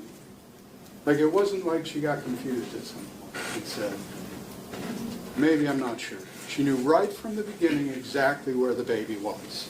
Okay? And then,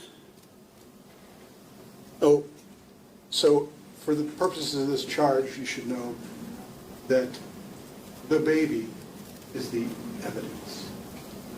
So the baby is the thing the police are looking for. The baby is the object that the police are trying to locate.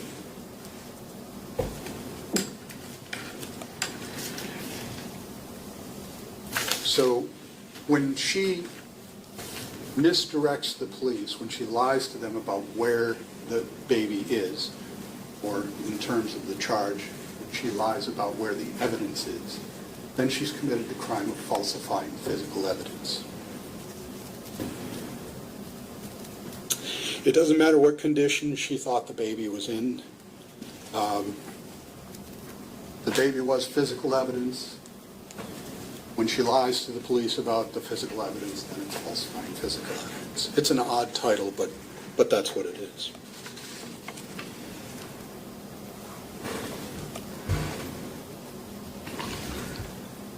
So I know you guys have seen a lot of video. You've seen it over and over, and you've seen us go through it in a painstakingly slow manner, and I apologize for that. I'm going to play you a very quick clip here, though, because this is where the police asked her if the baby's in the tent, and she tells them the baby's not in the tent. So the defense counsel seems to be telling you that she was telling them all along where the baby was, but I think clearly she was not. Please.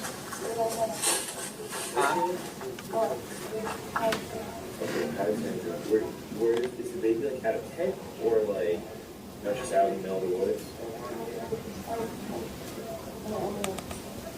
Okay, so you just like sat down in the middle of the woods and had the baby?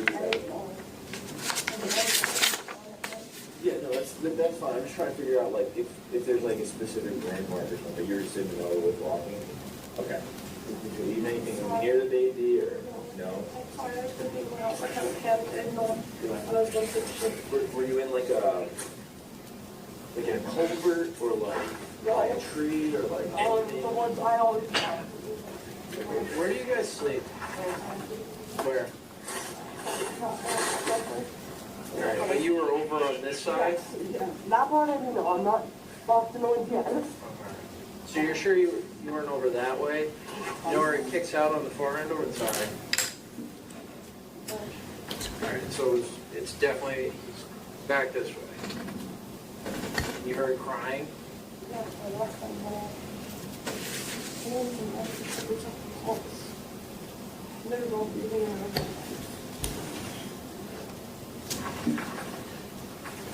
You know what?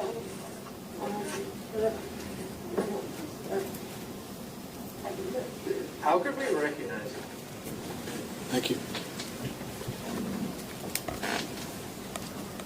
So they asked her directly if the baby was in the tent. She told them the baby's not in the tent.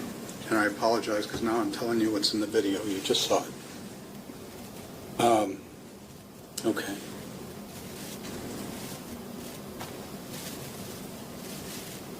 So the defendant hired a psychologist to come in here and testify to you. And, I mean, you get no disagreement from me that Ms. Eckersley had a very difficult childhood.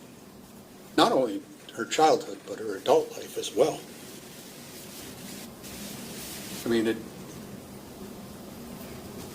it sounded pretty rough right from the beginning and right through the night of her arrest. And not only did she have a very difficult life, but the night of December 26th of 2022 was incredibly difficult for her. I have no doubt of that whatsoever.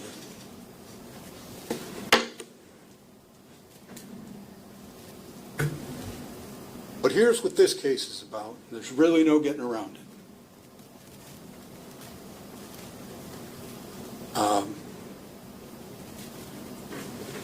This is about that baby. This is about that baby lying on the ground, freezing to death on the morning of December 26th of 2022. Defense counsel actually said during her opening, Allie was the one experiencing a medical emergency that morning.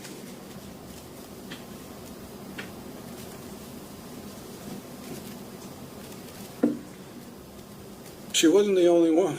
I mean, as much as the defendant might like this case to be all about her or all about Lauren Berry's boyfriend or all about some guy from Hudson, it's not about that. This baby was hypothermic.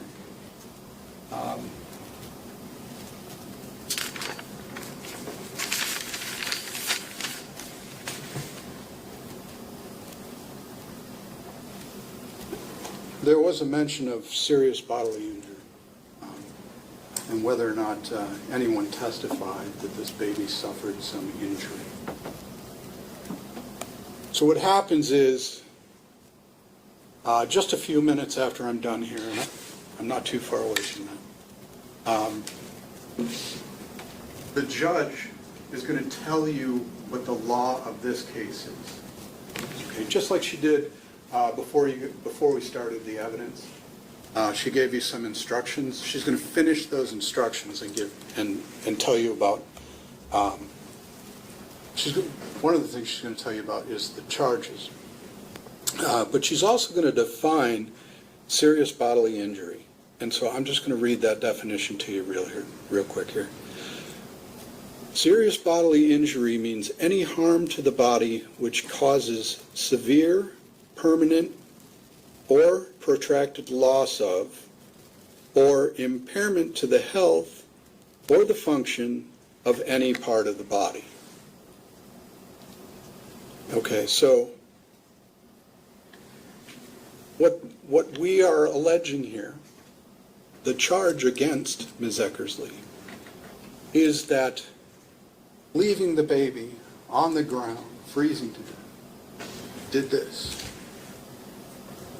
It caused severe impairment to the health of any part of the body. So that's serious bodily injury. If you cause severe impairment to the health of any part of the body, that is serious bodily injury. And when Dr. Lynn was testifying, well, I don't even think you needed to go past Lauren Barry. I mean, she picks up this baby off the ground and he's frozen. He's blue. He's ineffectively breathing. They call it agonal. That means just barely, as far as I can tell. And everything that happens to him for the next several hours, he goes from the tent to the fire truck to the hospital. Nurse Goslin starts monitoring his body temperatures. She starts monitoring them at 82.7. Now, she said you have to add 3 or 4 to that. 86.7 is an incredibly low body temperature. I think you all probably understand what normal body temperature is. When the baby comes in to the hospital, comes in through the front door, just completely limp. He's limp from his exposure to the elements. He's limp from that hypothermia, from that agonal breathing. And that is impairment of his body. Severe impairment, in fact. So that's how that's serious bodily injury.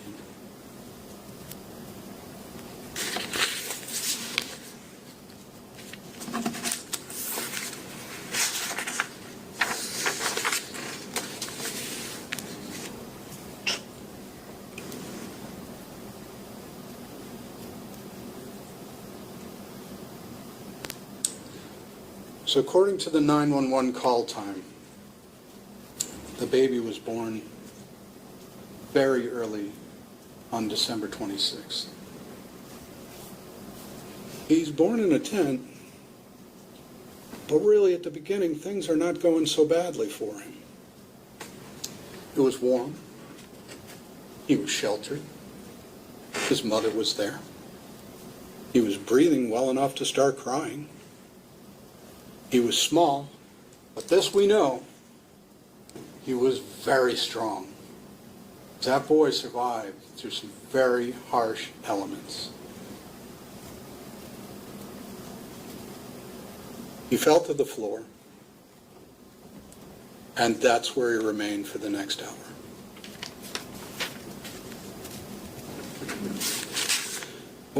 I want to bring you back to another story that the defense counsel was telling you during her opening, and mentioned it again during closing. They were trying to sell you this story about the defendant not telling the truth to police about the location of the baby because there's a bad boyfriend.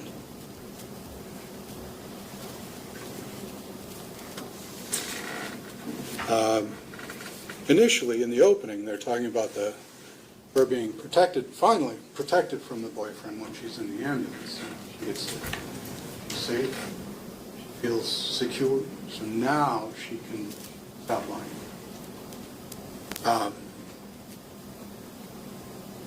But I think, as you understand from the testimony, that wasn't her first time in the ambulance.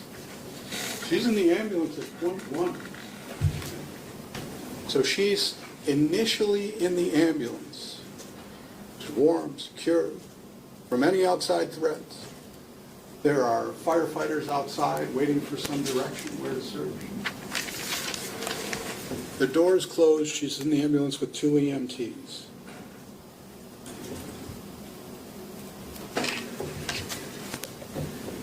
And it's under those conditions, at this point, that she initially sends rescuers down here to the staging area, number 2.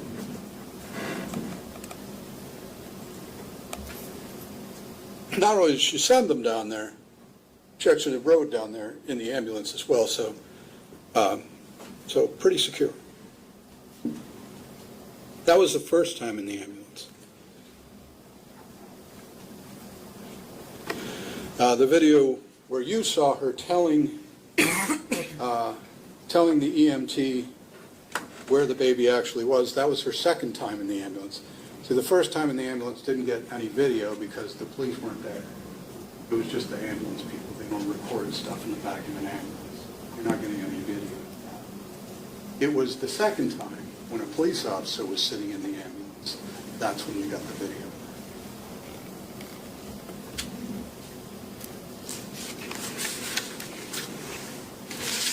And even that second time, I mean, she's there 10, 15 minutes before she says anything about where the baby is. She knew where the baby is from the very beginning. She's just sitting there holding off on that information. Sticking to her somewhere in the woods story. And now defense counsel doesn't want you to think that she was trying to get a hold of her boyfriend. I mean, she tried a phone, tried some app. She tried somebody else's phone. So that was like that was in the ambulance thing. And I guess, what they're telling you is, yeah, maybe she was, using a phone or something, but she wasn't really trying to. That's not really what she was trying to do. She was faking it. Here's the thing about that. You'll see Officer Vitale's video, which you'll have. Officer Vitale's there, they come in, they get the baby, the EMTs take the baby away, and now they're just sort of standing around talking, and the police are trying to get the defendant to go with them to the police station. They're trying to get her to just come with them, voluntarily. And initially she doesn't want to go. So they start this sort of negotiation about when she's going to go to the police station, how she's going to get there. And her part of the negotiation was she wanted a ride. She told the police she would go to the police station, but she would first need a ride to where her boyfriend was. And then after the police station, she would need a ride back to her. You can watch that video too. Maybe she was just faking it there too. I don't know. It doesn't seem right to me. seems very much to me like she was actually trying to contact her boyfriend when she was in the ambulance, trying to get through to him on absent phones, to get him to the scene, and then she wanted to go see him as soon as she possibly could after the baby was born. So this whole thing about, I was afraid my boyfriend was going to yell at me, so I lied to the police about where the baby was. I mean, it doesn't make a whole lot of sense, even just like that. But when you put in these other two events, just put them in.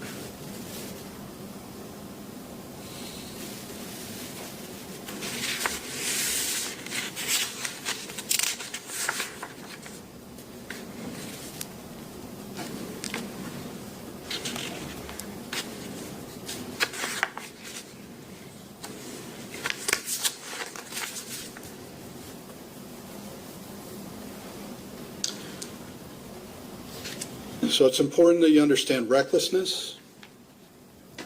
The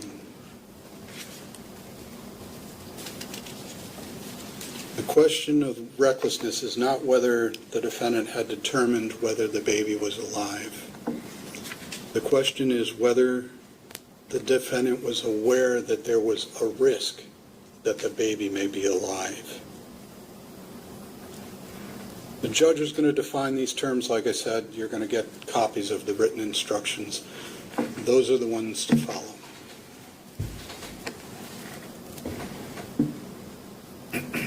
But I believe defense counsel just told you that what the defendant did was the opposite of recklessness.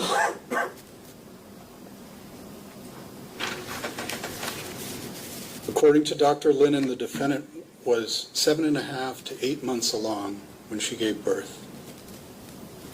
She heard a baby crying. According to her stories, her boyfriend of about 2 weeks at that point told her the baby had no pulse. And even though she'd heard the baby crying, she just led rescuers away from him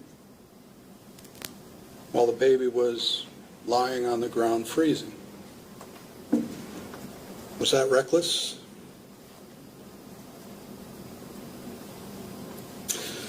So there's a legal definition, and this may surprise you, but it's pretty much like the ordinary term that you all understand and have seen many times, I'm sure. A person acts recklessly when she's aware of a risk that a little baby might die, for example, and consciously disregards that risk. The risk must be substantial and unjustifiable. And the risk must be one that could cause serious bodily injury to the infant. Hypothermia, for example. So no ordinary law-abiding citizen is going to just disregard that risk.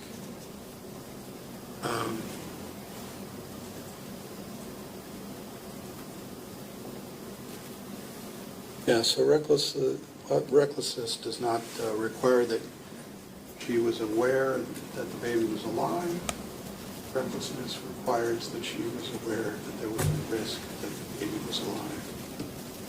If you're a baby crying, it's probably alive.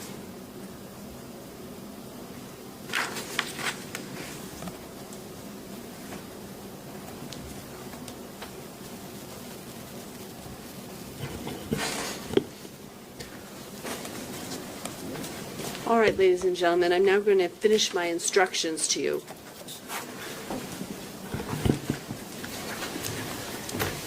Let me let that happen.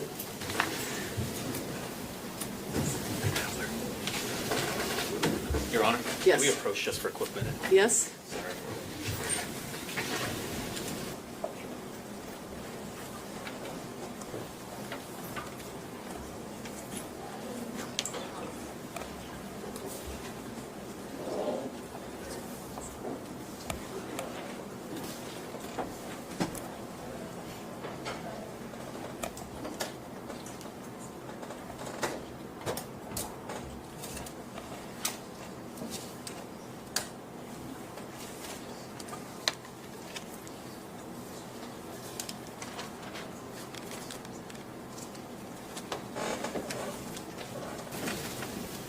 All right, ladies and gentlemen, sometimes people step out after closing arguments. That's not unusual.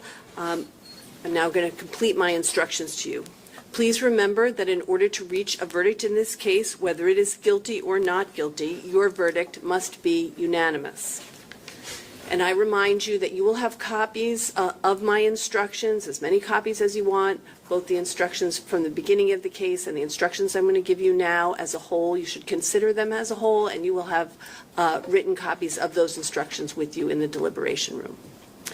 Prior inconsistent statements. In deciding whether to believe a witness, you may consider whether the witness's statement made before trial, which were not consistent with the witness's testimony.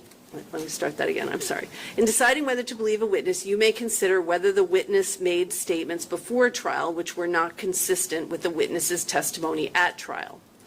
Thus, if the witness made an inconsistent statement before trial, you may use that statement in deciding whether to believe that witness's trial testimony. Keep in mind that you may not use the statement made before trial as proof that the facts in the statement are true. The statement made before trial is only to be used by you in deciding whether to believe a witness. There are, however, two exceptions to this general rule that prior statements may only be used in assessing witness credibility. If the statement made before trial was made by the defendant or by a witness under oath, then you may use that prior statement as proof that the facts in the statement are true. I'm now going to discuss the definition of a crime and the crimes with which the defendant is charged. A crime is the breaking of a law for which the law provides punishment. All crimes have at least two parts, an act and a criminal state of mind. In deciding whether a person is guilty of a crime, you must determine both what the person's actions were and what her state of mind was. For a person to be guilty of a crime, she must have physically acted to do something that is criminal and must have had a particular state of mind. Unless a person both acted to do something that is criminal and had the required mental state, that person has not committed a crime. That means that if a person either did not physically act to do something criminal or did not have the required mental state, then she is not guilty of a crime. To understand how mental state works, consider this example. Suppose two automobile drivers hit a pedestrian who was crossing the street. Suppose one of the drivers hit the pedestrian deliberately, whereas the other one did so out of carelessness. The two drivers would be guilty of different crimes even though they both committed the same act because each had a different mental state. To prove that the defendant has committed a crime, the state must prove first that the defendant did certain acts and second that the defendant acted with a certain intent. Whether the defendant acted with the particular intent charged is a question of fact for you to decide. Keep in mind that there is often no direct evidence of intent because there is no way of examining the operation of a person's mind. You should consider all of the facts and circumstances in evidence in deciding whether or not the state has proven that the defendant acted with the intent as it is charged in each indictment. Alternative theories of criminal liability. As is its right, the state has charged the defendant under alternative theories of liability. When the state charges one act under alternative theories, it is alleging that the unlawful act could have occurred in one or more of the ways it has alleged. In this case, the state has brought 5 separate charges. You should return a verdict on each of the charges. Your verdict with respect to each element of each charge must be unanimous. You are not permitted to compromise in order to reach a verdict, nor are you permitted to combine elements of the charges. You must consider each charge separately. Each of the charges against the defendant constitutes a separate offense. You must consider each charge separately and determine whether the state has proven the defendant's guilt beyond a reasonable doubt. The fact that you may find the defendant guilty or not guilty on one of the charges should not influence your verdict with respect to the other charges. The charged offenses. Charge ID 2054609C, second-degree assault. The defendant is charged with the crime of second-degree assault. The definition of this crime has three parts or elements. The state must prove each element beyond a reasonable doubt. Thus, the state must prove that 1, the defendant caused bodily injury to another, to wit, the defendant caused respiratory distress to her newborn infant when she abandoned the newborn infant where the ambient temperatures were extremely cold. And 2, the bodily injury was inflicted under circumstances manifesting extreme indifference to the value of human life. And 3, the defendant acted recklessly. Certain words in this definition need to be further defined. To act under circumstances manifesting extreme indifference to the value of human life means that the defendant's acts demonstrate a blatant disregard for the risk to the victim's life. It is not necessary that the injury or series of injuries themselves be life-threatening. Recklessly. A person acts recklessly when she is aware of and consciously disregards a substantial and unjustifiable risk that her conduct would cause a certain result. The risk must be of such a nature and degree that, considering the circumstances known to her, its disregard constitutes a gross deviation from conduct that a law-abiding person would observe in the situation. There are several components of a reckless mental state that the state must prove. They are, 1, the defendant was aware of a substantial and unjustifiable risk that her conduct would cause a particular result. And 2, the defendant consciously disregarded the risk. In other words, she elected to disregard the risk and take the chance that her conduct would cause a particular result. It is not enough for the state to prove that the defendant failed to become aware of the risk involved. The state must prove that the defendant was aware of the risk and consciously disregarded it. And 3, from what the defendant knew of the circumstances, her disregard of the risk was a gross deviation from what a law-abiding person would have done under the circumstances. The key word here is gross deviation. If you find that the defendant's actions were unreasonable or thoughtless, that is not enough. To find that the defendant acted recklessly, you must find that her disregard of the risk was a substantial departure from what a law-abiding person would have done under the same circumstances. Charge ID 2054610C, second-degree assault. The defendant is charged with the crime of second-degree assault. The definition of this crime has 3 parts or elements. The state must prove each element beyond a reasonable doubt.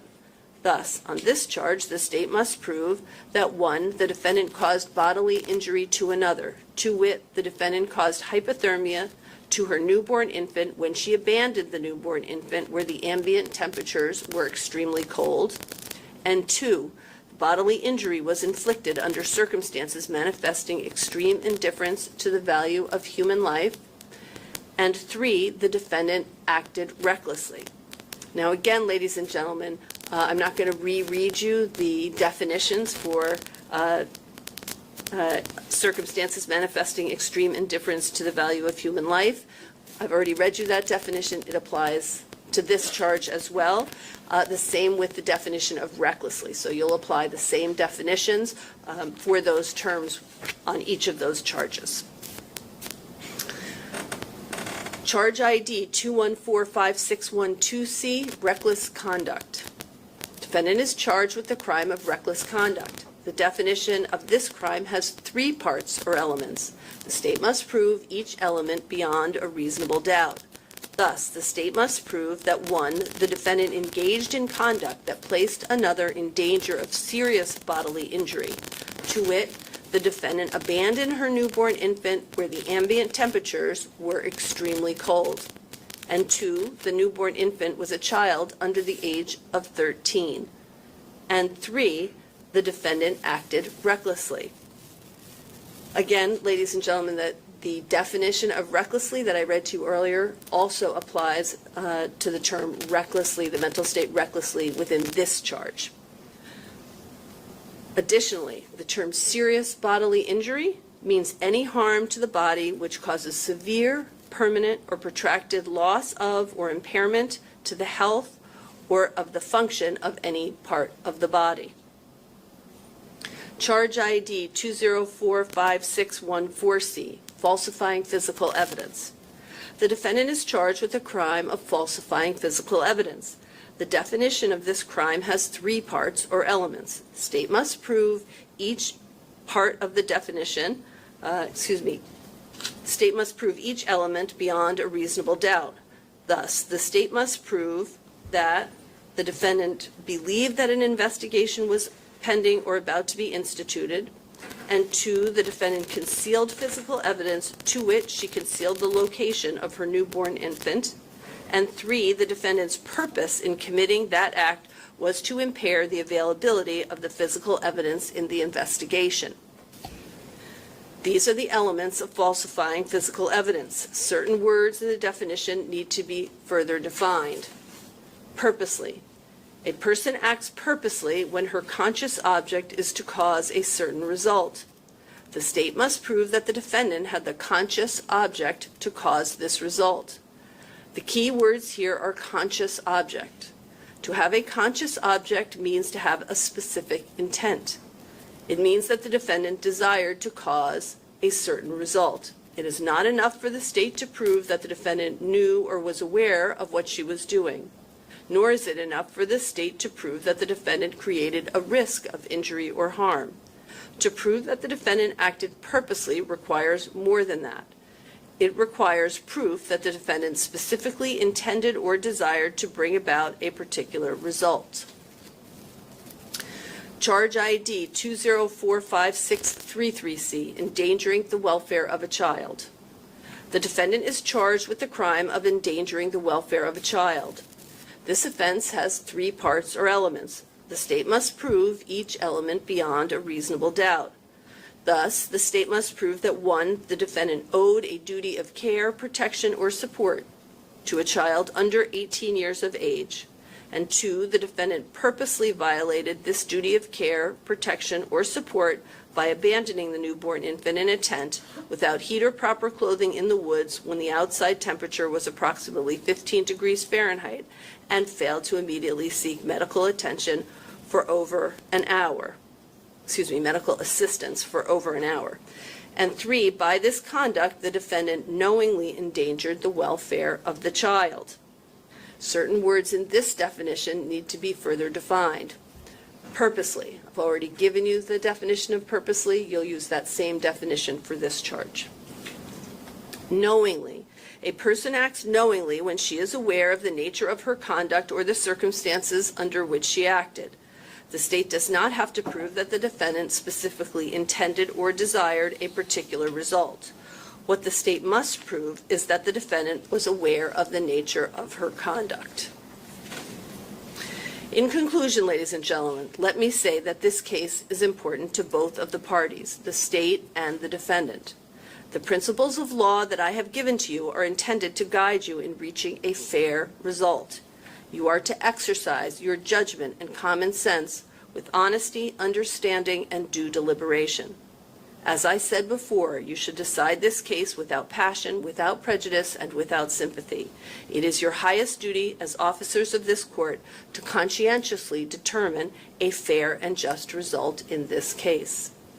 Now again, as you were instructed during the general selection process, there is a presumption of innocence that applies and continues throughout this trial until the state convinces you beyond a reasonable doubt that the defendant is guilty of each and every element of the offense with which she has been charged, and the defendant has no obligation whatsoever to prove her innocence in this matter, and that includes the right not to testify if she so chose. When you have considered and weighed all of the evidence, you must make one of the following findings with respect to the charges before you. If you have a reasonable doubt as to whether the state has proved any one or more of the elements of the offense charged, you must find the defendant not guilty. On the other hand, if you find that the state has proved all of the elements of the offense charged beyond a reasonable doubt, then you should find the defendant guilty. And I remind you, a reasonable doubt is just what the words would ordinarily imply. The use of the word reasonable means simply that the doubt must be reasonable rather than unreasonable. It must be a doubt based upon reason. It is not a frivolous or fanciful doubt, nor is it one that can easily be explained away. Rather, it is such a doubt based upon reason as remains after consideration of all of the evidence that the state has offered against it. As I mentioned, we will select a foreperson at random at the end of these instructions. The foreperson acts much like the chair of a committee. If he or she should make sure that you take up the issues that I have described and should make sure that each juror has a full opportunity to present his or her opinions and arguments. I suggest that deliberations involve several components. You should each think for yourself about the evidence and the law. You should speak up and let your fellow jurors know your opinions, views, and positions. You should listen carefully and keep an open mind as to what your fellow jurors have to say. And you should make every reasonable effort to reach unanimous agreement. The verdict that you reach must be a unanimous verdict and represent the considered judgment of each juror. In order to return a verdict, all 12 of you must agree on your verdict. As you deliberate, try your best to work out your differences. Do not hesitate to change your mind if you are convinced that other jurors are right and that your original position was wrong. But do not change your mind just because the other jurors see things differently or just to get the case over with. In the end, your vote must be exactly that, your own vote. It is important for you to reach unanimous agreement, but only if you can do so honestly and in good conscience. When you have considered and weighed all of the evidence, you must make one of the following findings with respect to each of the charges before you. If you have a reasonable doubt as to whether the state has proven any one or more of the elements of the offense charged, you must find the defendant not guilty. On the other hand, if you find that the state has proven all of the elements of the offense charged, you should find the defendant guilty. If any questions concerning the law should arise during your deliberations, the foreperson should write the question out and sign and hand it to the court officer. The officer will bring it to me and I will respond. You should take as much time as you like. When you have arrived at a verdict, please let the court officer know and you will be returned to the courtroom where the foreperson will render the verdict orally in response to questions that the clerk of court will ask. And ladies and gentlemen, because there are 5 charges here, I'm going to send back a verdict form, just one copy of that, which you can use to record your verdict so that the jury foreperson can utilize that when asked the questions regarding each of the charges. Please bear in mind in your deliberations there can be no communications with anyone other than the deliberating jurors in the case or the bailiff. You are not to use your cell phones or smartphones to communicate with anyone, check email, or use the internet. Your verdict in this case must be based solely on the evidence presented at trial and the law as I have explained it to you. We are now going to select the alternate. Remember, we will have one alternate and then we will select the jury foreperson.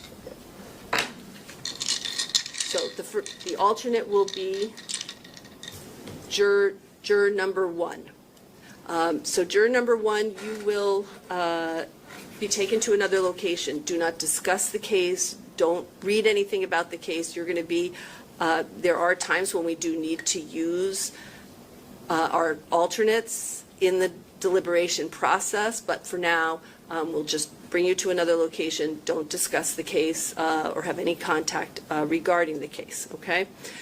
All right, I'm now going to select a jury foreperson.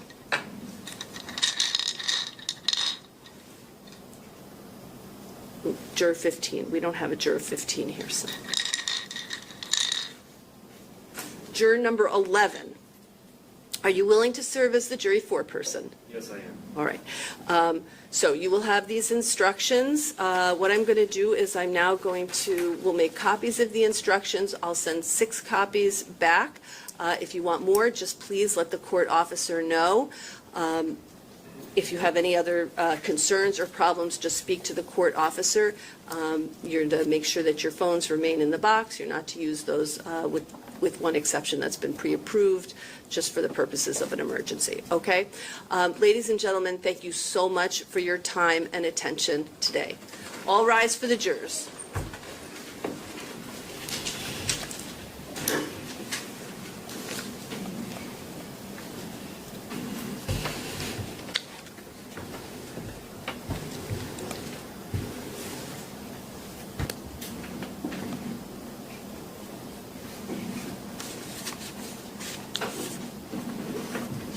council approach for just a minute, please.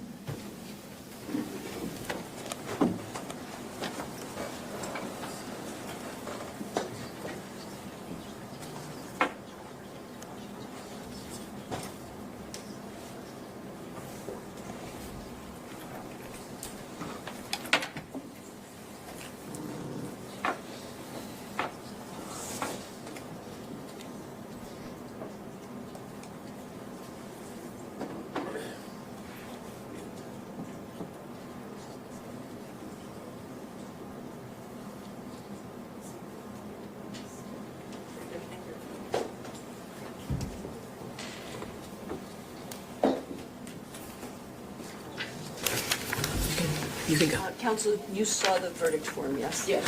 Okay, no objections? All right.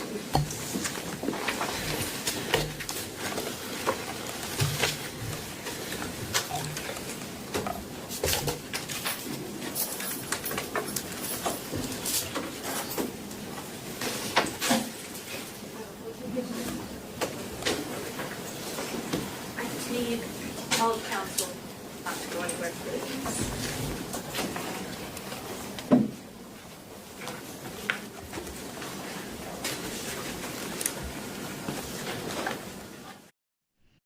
Please be seated.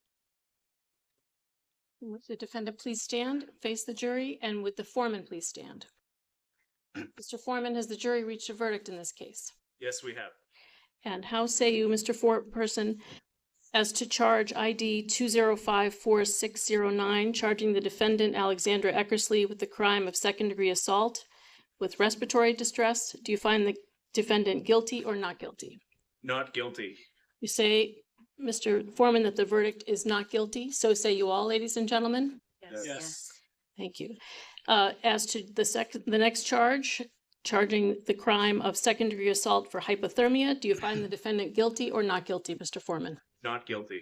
You say, Mr. Foreman, that the verdict is not guilty. So say you all, ladies and gentlemen. Yes. Thank you. As to the third charge, which charges the defendant, Alexandra Eckersley, with the crime of reckless conduct, do you find the defendant guilty or not guilty, Mr. Foreman?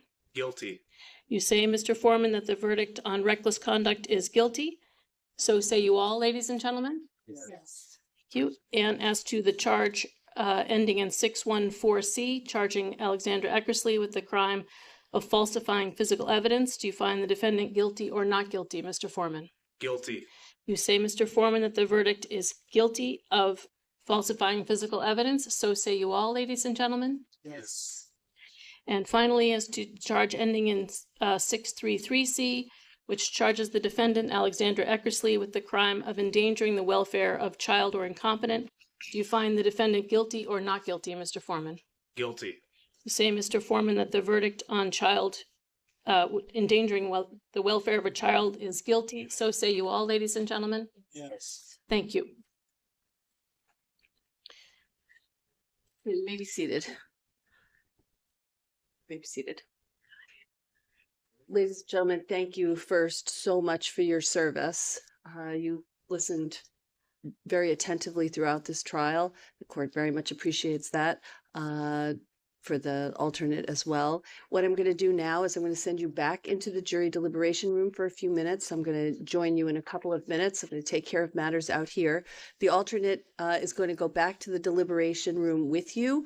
You're all permitted to speak about the case now with the alternate, so you can talk about it now, and then you'll be released from your service. So after I come speak with you. So just be patient, please. Everyone, please rise for the jurors.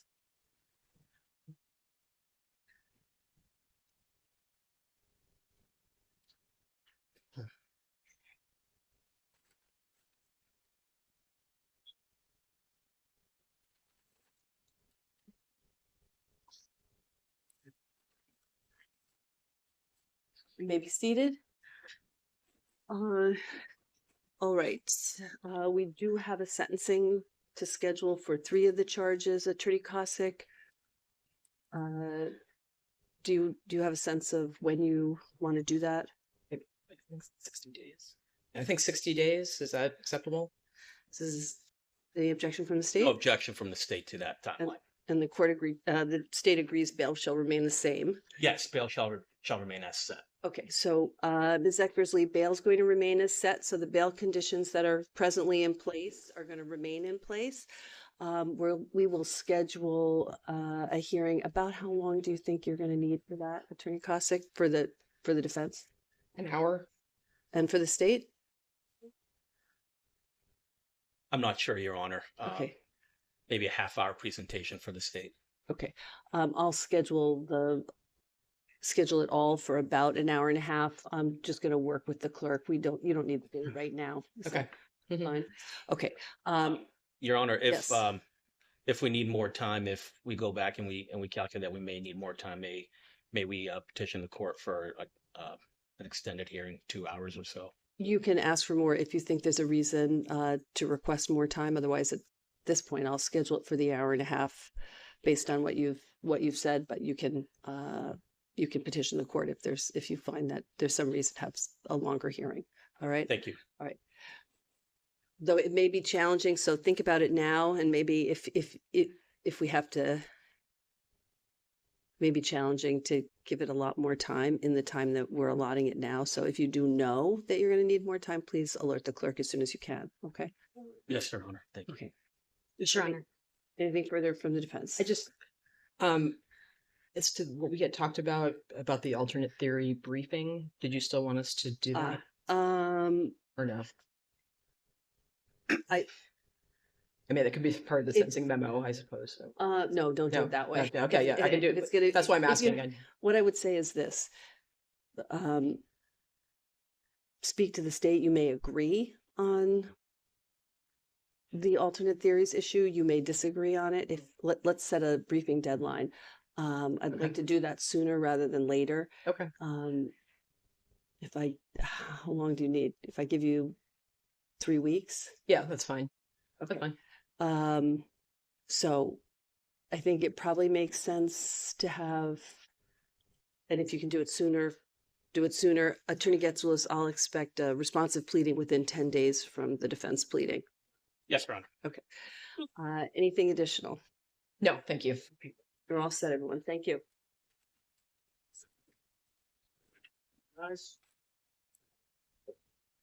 Counseling question.